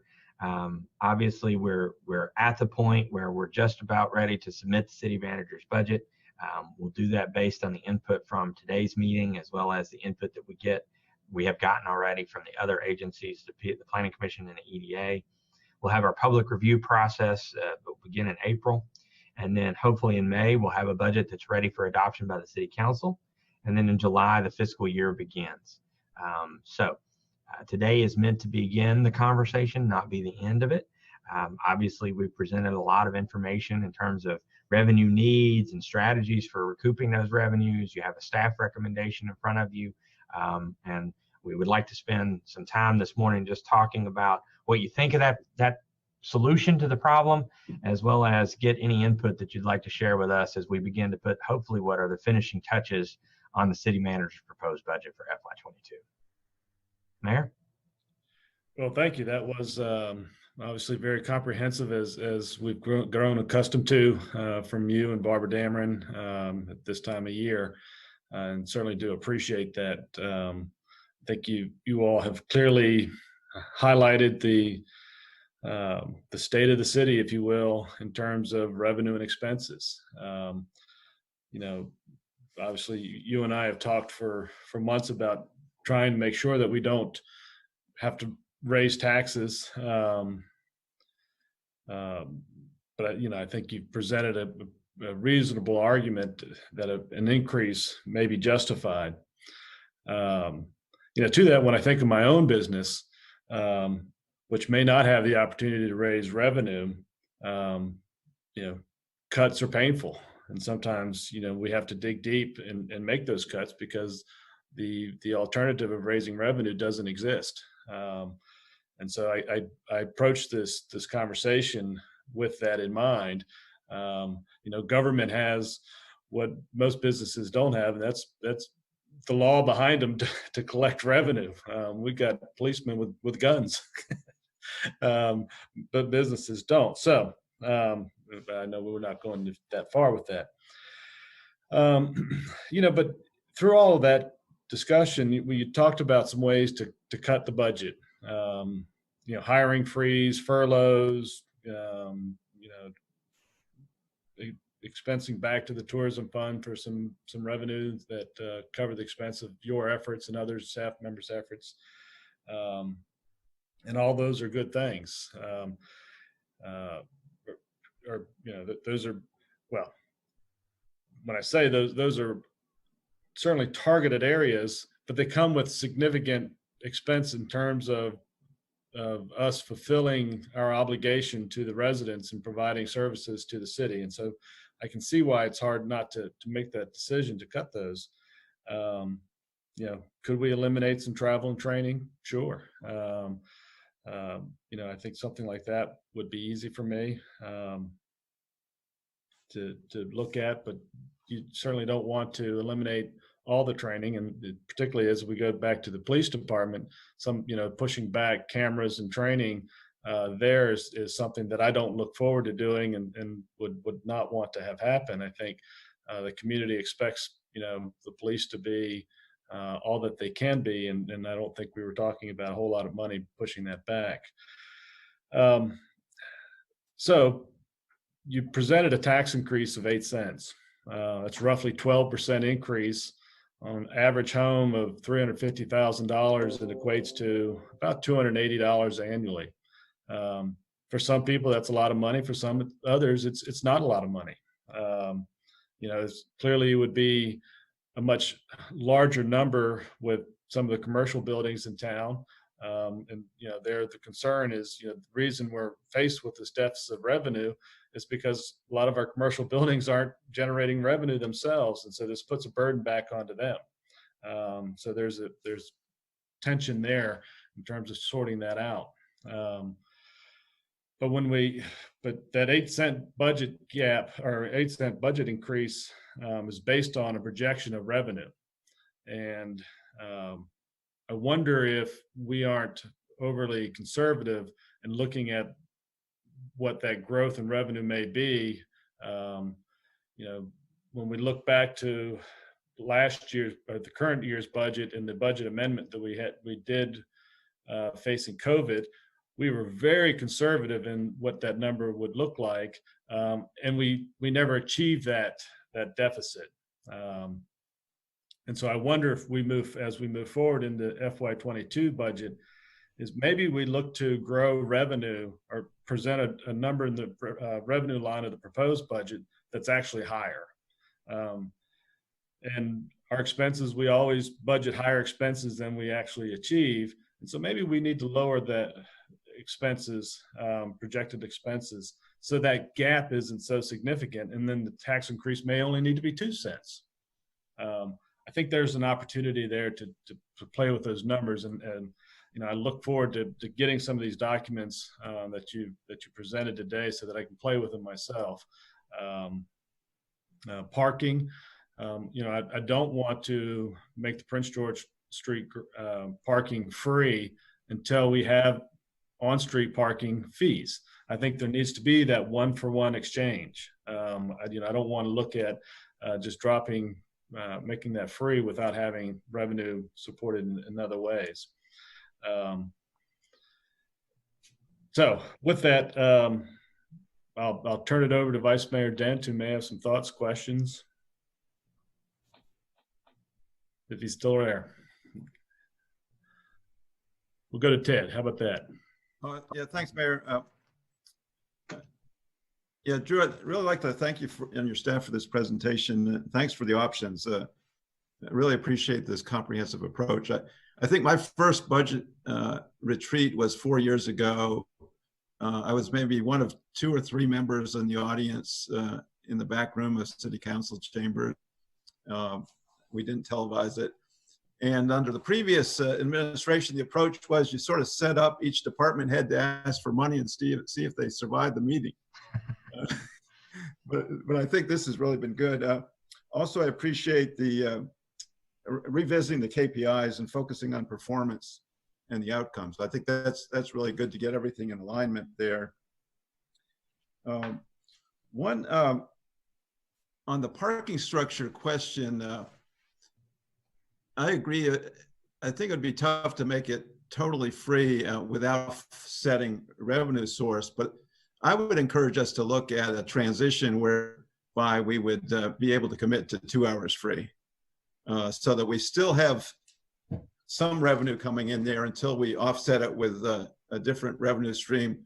Also, it focuses on the people that are coming in there to support the businesses rather than, parking for 8 hours to go somewhere else. So I think that would be a good compromise. In terms of citizen input, so I know that the agenda has a link to a form for the citizens to give their input.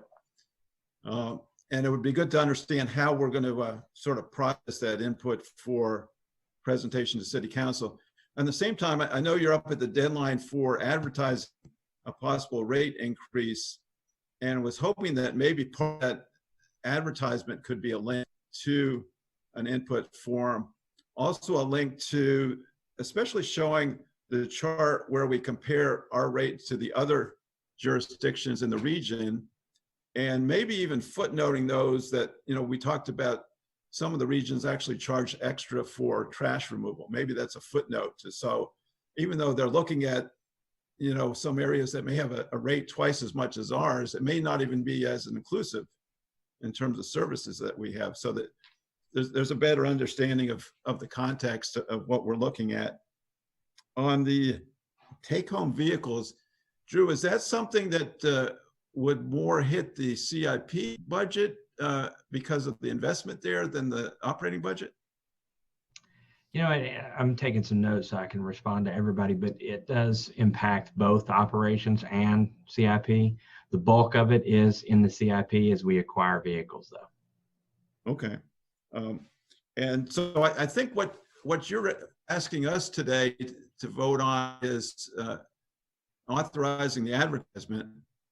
And would the wording of that vote be that we would authorize city staff to advertise a possible rate increase up to a certain amount, and then part of that advertisement welcome citizen input during the process? So the advertisement doesn't require a vote. There's no action required by City Council today. Okay. We plan to advertise 8 cents as is proposed, which will give you the maximum amount of maneuverability. And the reason is because we have to advertise tomorrow. So we will take that step, and then if during the course of the next month, as we put together the city manager's budget, we're able to reduce that number, that will be fine. And certainly that'll be represented in the adopted budget. One of the things I was going to tell you is, and I was waiting on all of you to finish with your comments, but I'll say it now. You know, I really think that increasing the tax rate is one of those things that requires a lot of communication. So to your point, Mr. Maslin, we want to hear from people, certainly. I was talking with the other CAOs from the region about raising rates and strategies that work and strategies that don't. We can all reflect on the recent increases and localities around us. Williamsburg has not raised its rate substantially in quite some time, all the way going back to when other localities did raise their rates during the recession to offset revenue losses. And I think that one of the things that worked really well in Poquoson was they actually sent a letter to every resident or to every homeowner explaining the need for additional revenue and explaining why the tax increase was the choice that needed to be made. And I think if we could do that here or something similar, it will go a long way to helping the residents understand the need. Because as I said, I really think that we wanted you to see, we presented you those 2 slides that had options, if you will.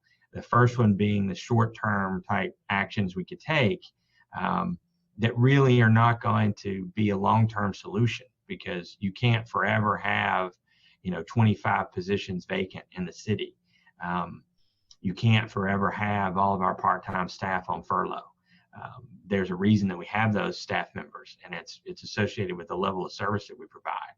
And so while we can sustain that for a short term without residents seeing that in their service level, we won't be able to keep it that way and have the residents not notice that the services are less. So I think that's a good point on communication. Thanks, Drew. Pat, you want to take over? Yeah, sorry about that. I had to step away. I still have a ill dog in the house. So,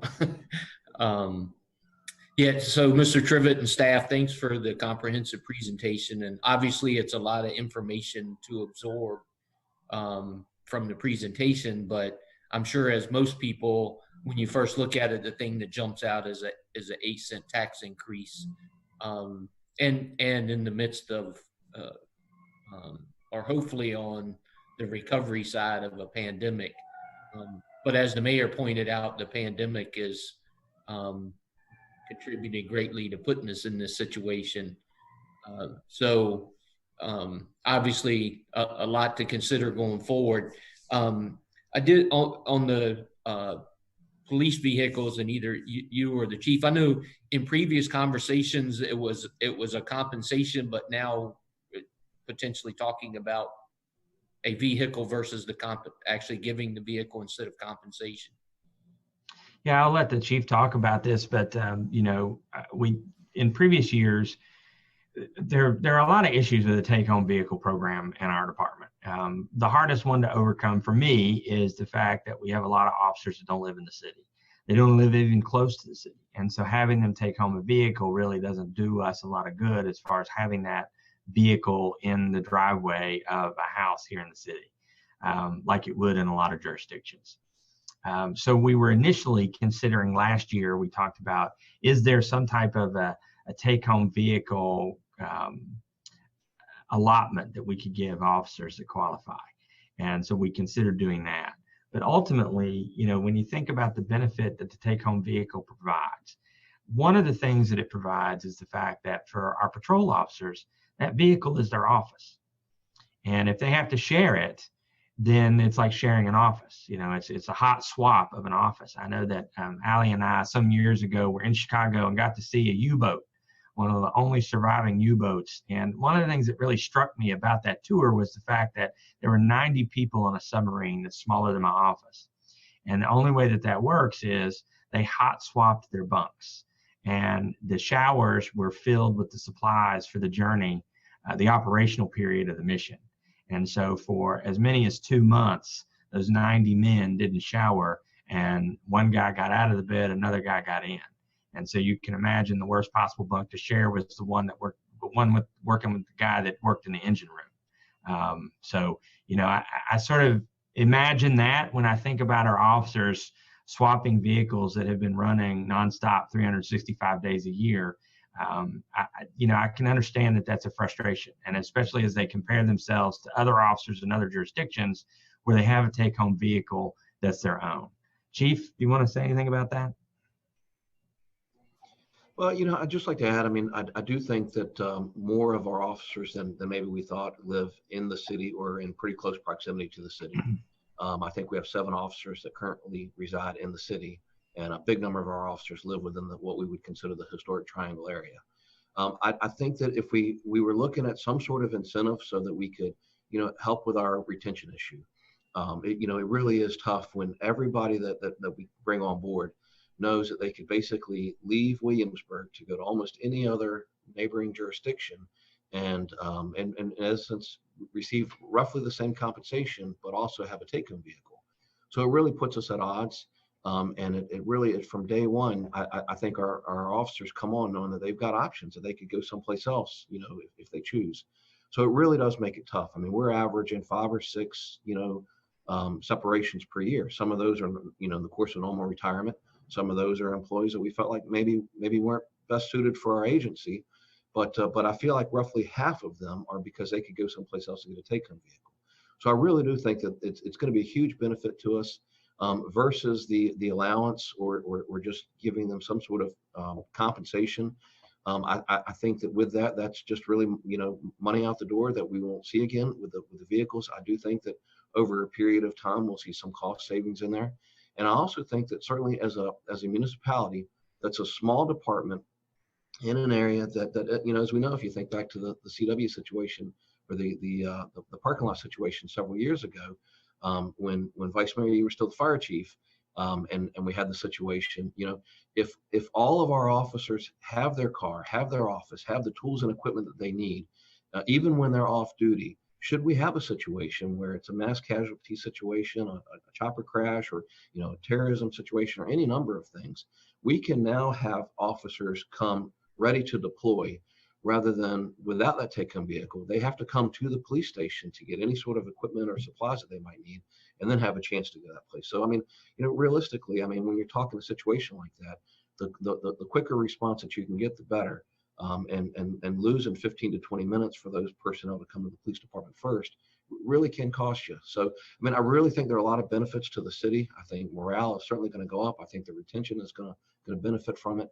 And I also think when you look at it, particularly over a period of time, the cost is minimal, very, very low. And I certainly think that the officers will appreciate the value that we all as city leadership put in our staff. So I appreciate the consideration, and I'm certainly happy to answer any other questions if there are any.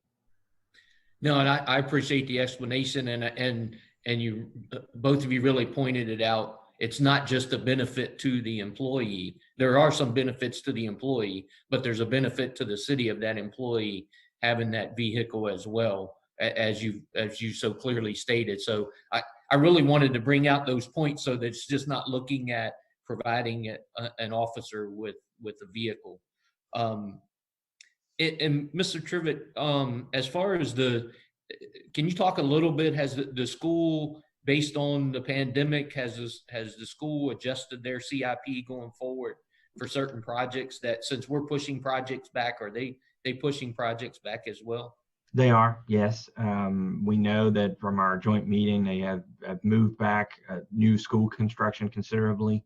And so, yes, they've made substantial adjustments, both to their operating expenses and their CIP, based on not only the pandemic in terms of how it's changed their operating model, but also in terms of how the pandemic has affected enrollment. Obviously, their new school construction plans have a lot to do with capacity at the elementary schools and the high schools.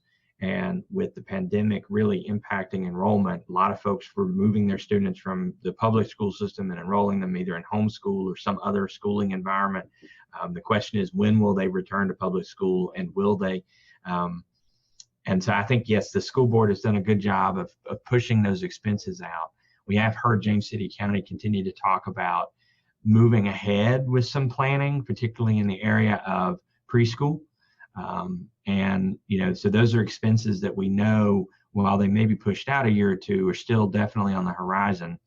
And as I said before, our need to raise the tax rate really stems from the school system's CIP needs. And while those projects get pushed out, the fact that we have a deficit now in the general fund is what elevates action to now, right? I mean, we had been proposing that a tax increase was probably a year, 2 years away to fix this problem. And we just don't have that luxury anymore, because now our general fund is running a deficit. All right. And one additional question on personnel was, I know you showed that what was not included what was a pay increase, either a salary adjustment or a merit increase. Do you see that? Obviously, it's going to have an impact on keeping pace with and being competitive. Do you see that having an impact on the workforce? And then roughly, if we were to consider that, as I said, was not included a salary adjustment of 1.5%, what's that roughly add to the budget? Sure. Yeah. I'll answer your first question, then I'll get Barbara to tell you what the value is there. I think that we do an awful lot for our employees. We've worked really hard over the last year to make sure that they know that they're appreciated. I think did a lot of things that a lot of localities did not do. And we're focused on creating a culture here where the employees feel like they're valued, because we know that if they choose to leave us, it's a detriment to us. I mean, we've got a very skilled and excellent workforce. We don't want to lose anybody. And certainly as the pay becomes imbalanced and you can earn more for the same job at another locality, the temptation is there.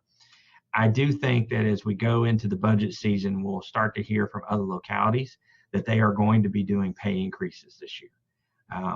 Many of the other localities, and it was interesting to me because I did talk to the other CAOs about the tax increase that I saw that was needed here, just to see if I was missing anything.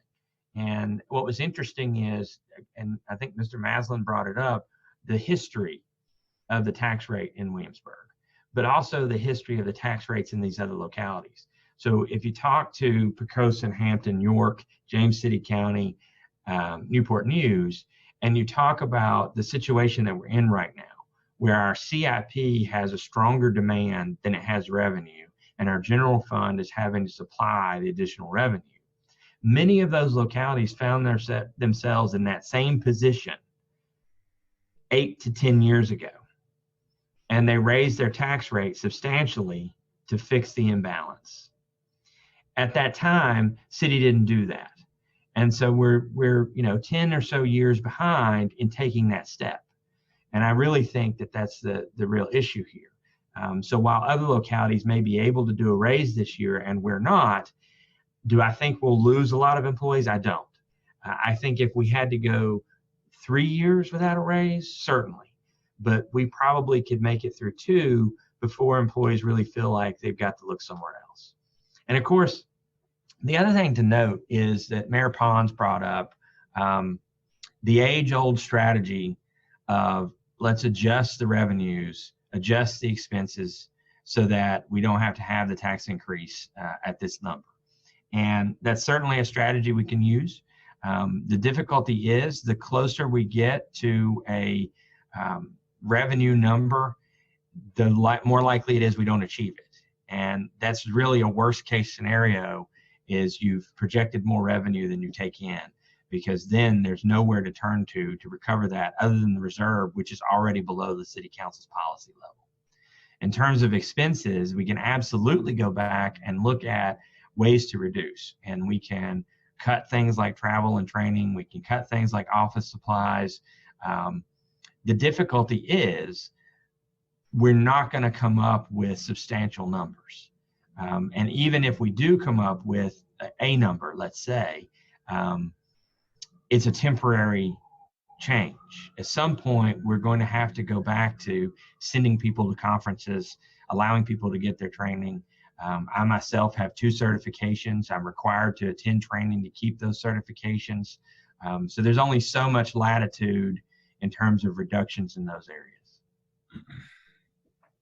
Barbara, do you want to tell us what the 1.5% increase would be? Sure. A 1.5% is 129,500, or 1.3% actually. I think was the CPI was 129,000, and we had estimated a merit in the at 2% of 244,000.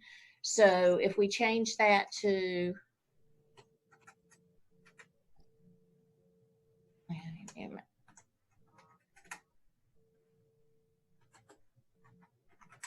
a 1.5 would be about 183,000. And just to remind you, the way that the merit increases work is it would be, a merit available of up to 3%. And, some people in the organization will get 0, some will get 1, some will get 2, some will get 3. When we last did this, the average was 2, which is why we show a 2% merit. Thank you. And again, there's a lot of information to consider, and thanks again for the presentation. And that's all the questions I have for now.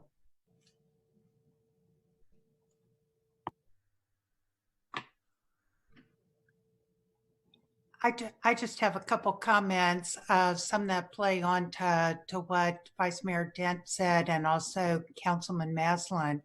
One is where Pat was talking about the raises and the impact that it has on the staff. I think we also have to consider the impact of a freezing hire and furloughs, because that also creates much more work on the staff and diminishes morale when we've worked so hard to keep everyone maintained throughout the pandemic. So I think that it's important that we do all we can to not only not have any furloughs, but also to allow for some hiring as the needs are really there. And I think all of us are saying no one likes a tax increase. In this situation, we're in a crisis, and crises require stark, deliberate action. And I don't think we can allow ourselves to be put into such a deep hole that it takes us forever or never to dig out of it. I think Mr. Maslin's suggestion of communication and yours, Drew, of sending out a letter is very helpful. For me as a visual person, the more charts and more graphs included in that is a whole lot easier to comprehend, such as what we've seen this morning, as opposed to a lot of words that can and numbers that can be very confusing. So I think there is a way to get the word across. And just one other thing about schools. Yes, the schools have pushed out their CIP requirements. Numbers are down, but I don't think that those numbers are going to stay down. I think that, it's likely there will be a strong rebound and recovery within the public school system as COVID diminishes and kids are able to go back to school. I think parents are tired of kids trying to learn virtually and want them back in the classroom, and the teachers do too. So we need to be prepared for that all the way from pre-K through 12th grade. Because as we've often said, it's the youth of today that's the future of tomorrow, and we can't push off that requirement and need for our community. So I think those were only a couple things. I do agree. Just one other thing, what Chief Dunn was saying about the vehicles. We have talked about this for a number of years and it keeps coming back. So to me, that's an indication that this is something that we need to look at seriously, because each year we hear that this is something that the staff wants, the chief wants, and that the employees want. So all for me right now. Thank you. Mr. Rogers. Thing. Well, first, I hope I sound like a broken record as I speak every time on council, and showing sincere appreciation for all the work that you do, Drew, and for all the work that you've done, Barbara, and for all of the departments and department heads who have contributed to this budget. Barbara, you mentioned putting in all of that time and the late nights up until March 9th, and then it was March 11th in which everything changed. So I know how difficult the last year must have been. In fact, I don't know how difficult the last year must have been, but thank you for doing your best to keep us in a strong financial foothold considering the circumstances. I've got 2 questions and then 3 points. The first question is on the budgeted, I think 1.1 million for the police department capital improvement projects. Drew, you had mentioned there was I think it was 245,000 for the potential, hopefully not of a repair to the library's HVAC, but that you were keeping an eye on that as there would, be potential borrowing for a new police and library facility. So what is the potential there for that 1.1 million going towards the police department? And Chief Dunn, if you have any comments, would enjoy hearing from you as well, with the probability that we would go forward with a new entire department headquarters soon. Yeah, so the 1.1 million in police department CIP expenses, there's a couple of things going on there. Number one is we're going to have closed session today to talk about the police department. It is our hope that you all will be ready to move ahead with that project in the same fashion that we did the fire department, meaning a solicited PPEA process. And we'd like to start that this year. And so we want to go ahead and set the stage to begin spending money on that project. As you know now from experience, the fire department PPEA process, at some point you reach that contingency agreement where you have to start paying for the work that's being done for design. And so some of that 1.1 is that. Some of the rest of that 1.1 has to do with, at least a big part of it is the service contract with a company called Axon that provides our current taser equipment and body camera equipment.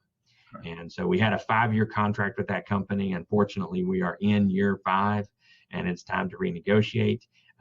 And so we have to negotiate to the new level of the service. And so that's another part of it. Chief, do you have anything you want to add? Well, I'd just like to add, so like the Axon contract, for example, our current package doesn't include some of those things that allow us to be, more accountable, more transparent, more, I think,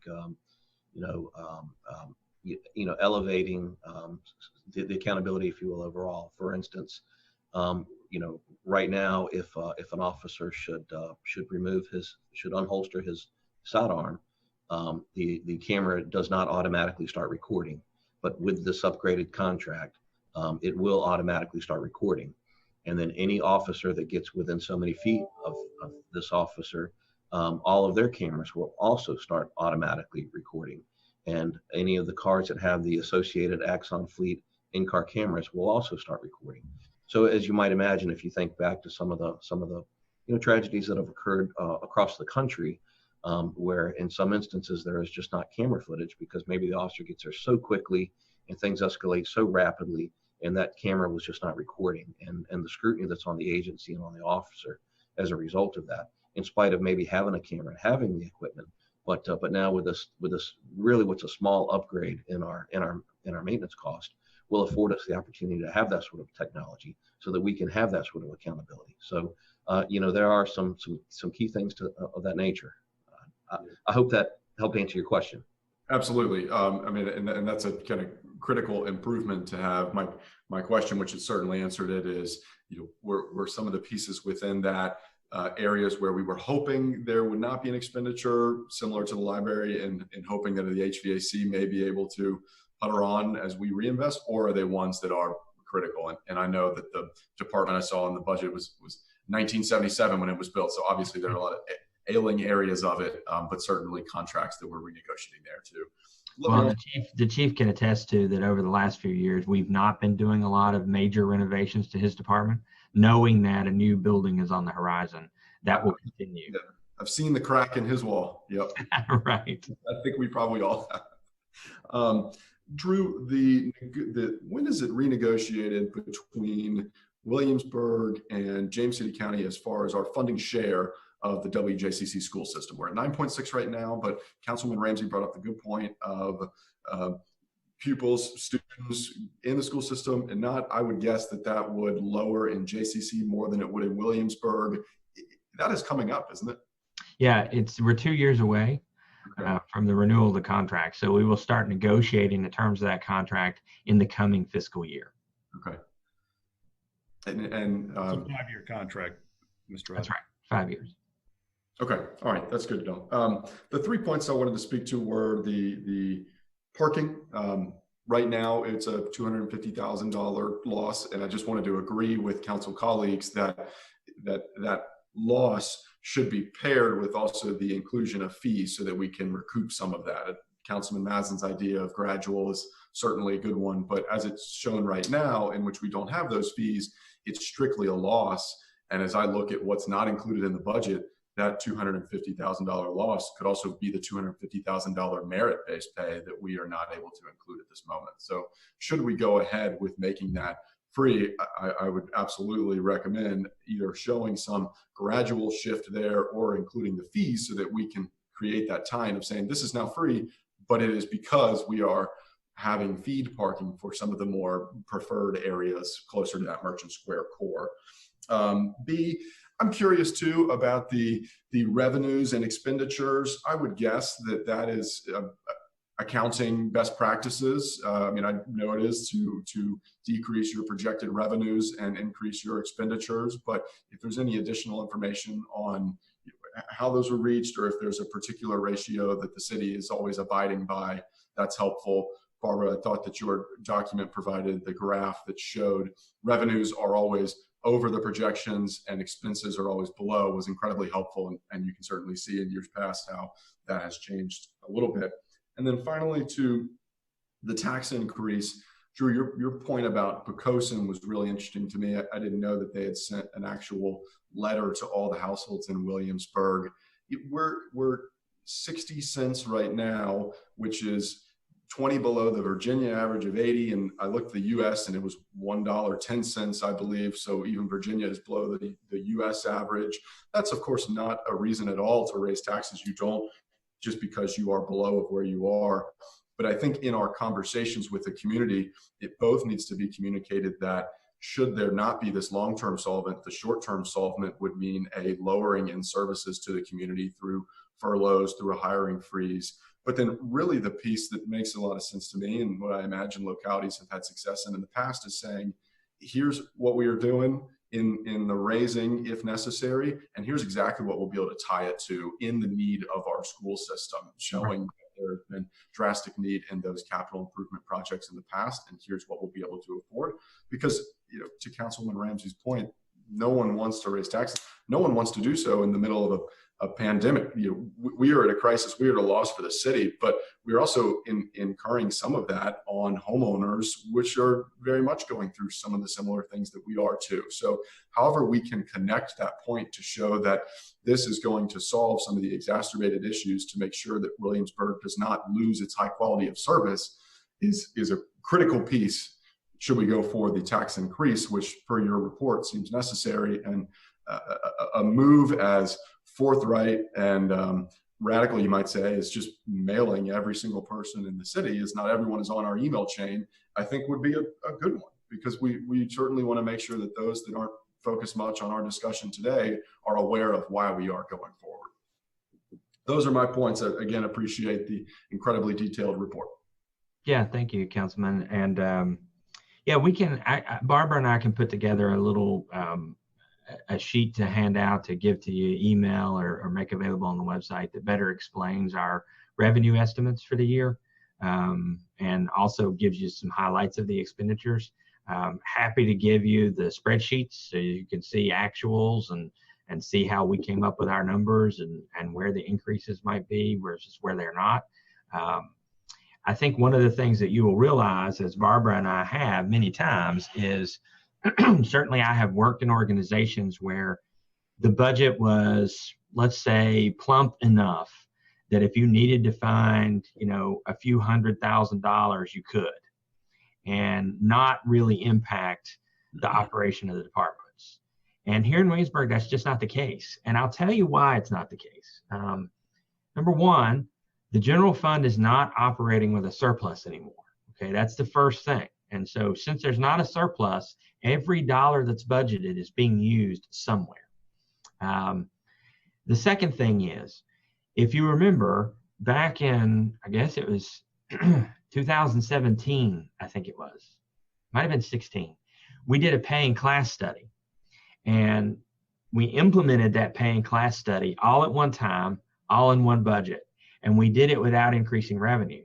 And the way that we did that was we took all of that extra money that was in each department and applied it to those increases, which eliminated that maneuvering room in the operating budget.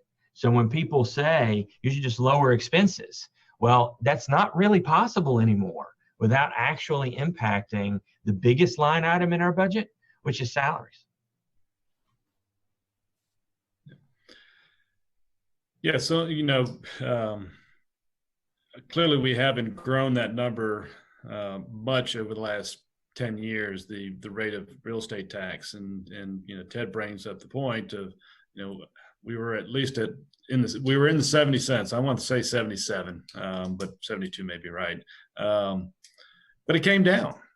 It came down because revenue was growing, and but those were extraordinary times back in the 80s when tourism was growing fast with Busch Gardens, and I have great optimism that we will rebound again. I think COVID is hopefully will be behind us. It's going to take more than this year coming ahead to see some full recovery, if we ever see full recovery. But with new product coming along and driving visitation in new ways, and some of the opportunity to diversify our economy with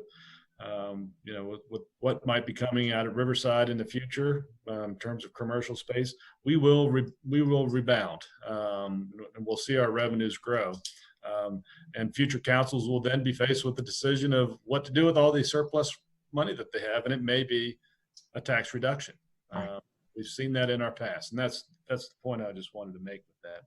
And going back to my comment about budgeting for higher revenue, and Mr. Trivett, I took your point. I think what just distinction that I have with what you said earlier is COVID. and what is the effect on lodging going to be? So I'd like to see those, what you all projected for those lines, and maybe we can tweak those numbers. May not be significant, but there may be some opportunity there that through discussion we'll adjust revenue higher. Yeah, absolutely. I can tell you that Barbara and I did a first run at the revenues, and I tried to give you the budget story at the beginning of the presentation so that you could see how far we'd come in it. So we finished our process with the departments and had a $4 million gap that needed to be solved. And obviously, I am not anxious to raise taxes. It's definitely not a badge of honor for me to be the city manager that raises the tax rate substantially.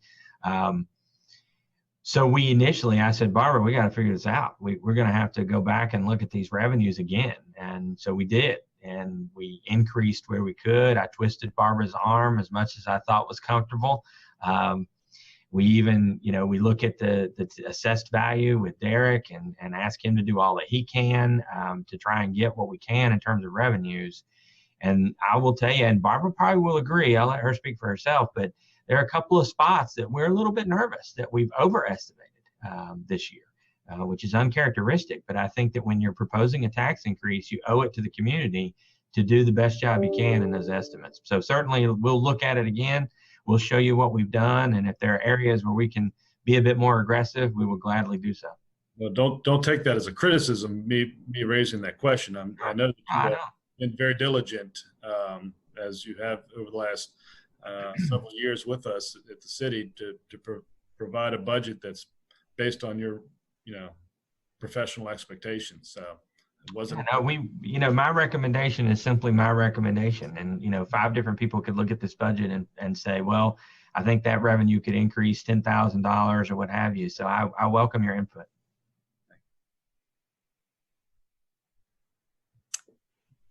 Yeah,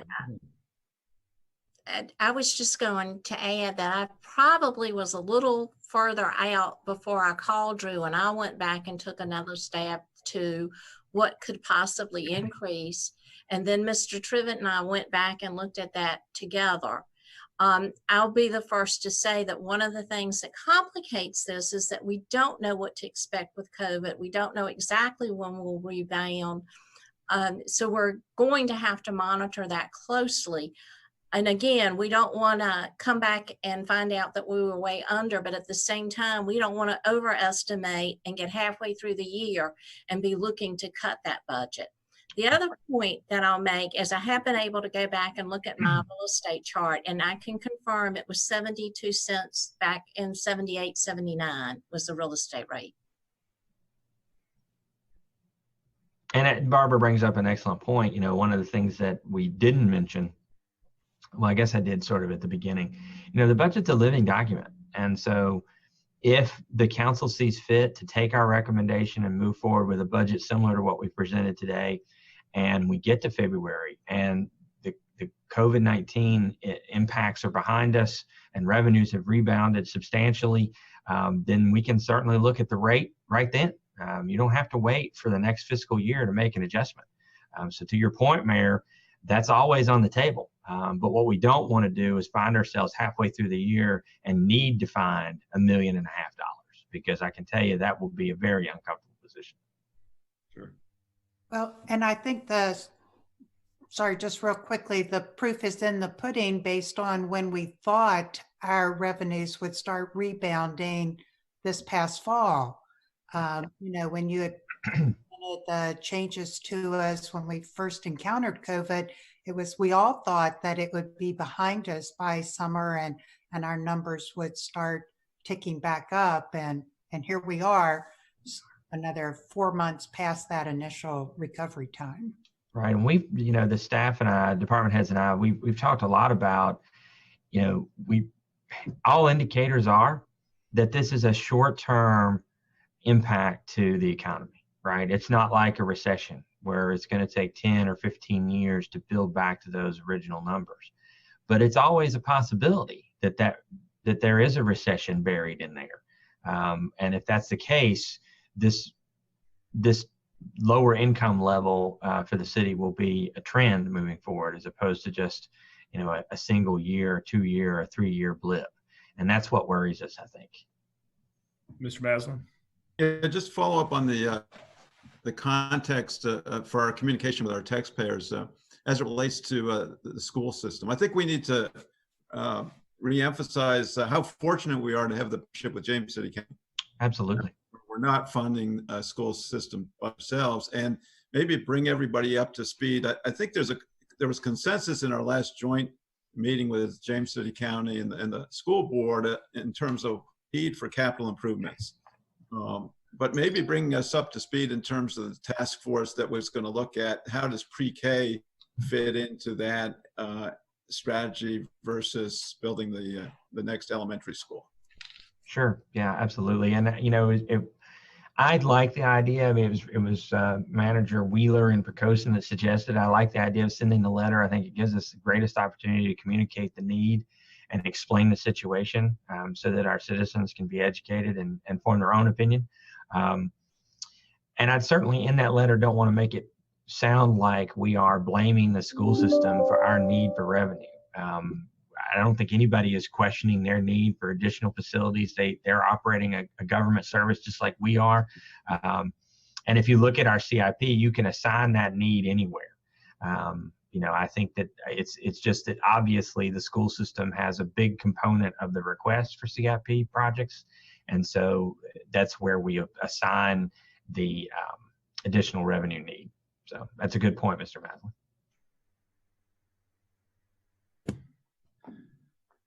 Are there any other questions or any other direction that council would like to provide staff as we move forward here? So Drew, it would be helpful, I guess, I don't know if you can make that presentation available to council members and certainly.